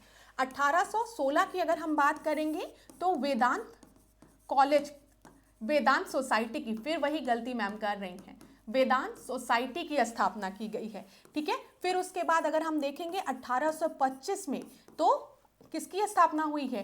वेदांत कॉलेज की, ठीक है, याद रखिएगा। और हम जब बात करेंगे 1828 में तो ब्रह्म समाज की, याद रखेंगे ना क्लास, ब्रह्म समाज की, याद रखिएगा। तो सबसे पहले आत्मीय सभा, आत्मीय सभा के बाद वेदांता सोसाइटी, फिर वेदांता कॉलेज और लास्ट में ब्रह्म समाज। यहां पर आपका सही उत्तर वेदांता कॉलेज है। क्लियर हो गया? राजा राम मोहन रॉय को राजा की उपाधि किसके द्वारा दी गई थी? राम मोहन रॉय इनका नाम था ना। इनको राजा की उपाधि किसके द्वारा दी गई थी? अकबर द्वितीय द्वारा, ठीक है। ये सब याद रखिएगा। चलिए अब आज की क्लास को हम यहीं पे एंड करेंगे। क्लास नेक्स्ट क्लास में मिलेंगे और प्रश्नों के साथ। आप क्या करिए, एक सेपरेट नोटबुक लीजिए, टेस्ट में जितने भी प्रश्न आपको कराए जा रहे हैं, जो भी इंपॉर्टेंट पॉइंट आपको लग रहे हैं, आपको नहीं पता, उसको नोट डाउन करते चलिए। मैं आपको बता रही हूँ, आपके लिए ये टेस्ट सीरीज बहुत ही हेल्पफुल रहेगी, लेकिन आपको बहुत सिंसियरली पढ़ना पड़ेगा और हम रिवीजन पर फोकस करेंगे। जो टॉपिक इंपॉर्टेंट है उसको हम कई बार रिवाइज भी करवाएंगे आपको प्रश्नों के माध्यम से लेके, ठीक है। तो आज के सेशन को यहीं पे एंड करूंगी, नेक्स्ट क्लास में आपके साथ मिलूंगी। आशा करती हूँ मेरी क्लास आपके लिए यूज़फुल हो, ठीक है, और आप लोग खूब पढ़ें, खूब आगे बढ़ें। जीवन में बहुत बार ऐसा समय आता है जब हम बहुत निराश हो जाते हैं, लेकिन जब भी निराश होइए, अपने ईश्वर पे भरोसा रखिए, अपने माता पिता पे भरोसा रखिए, उनके आशीर्वाद पे भरोसा रखिए।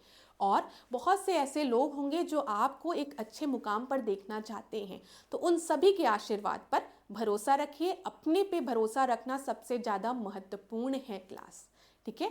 कभी भी मत घबराइएगा, हम लोग आपके साथ हैं। कोई भी दिक्कत होती है तो कमेंट बॉक्स में ज़रूर बताइएगा।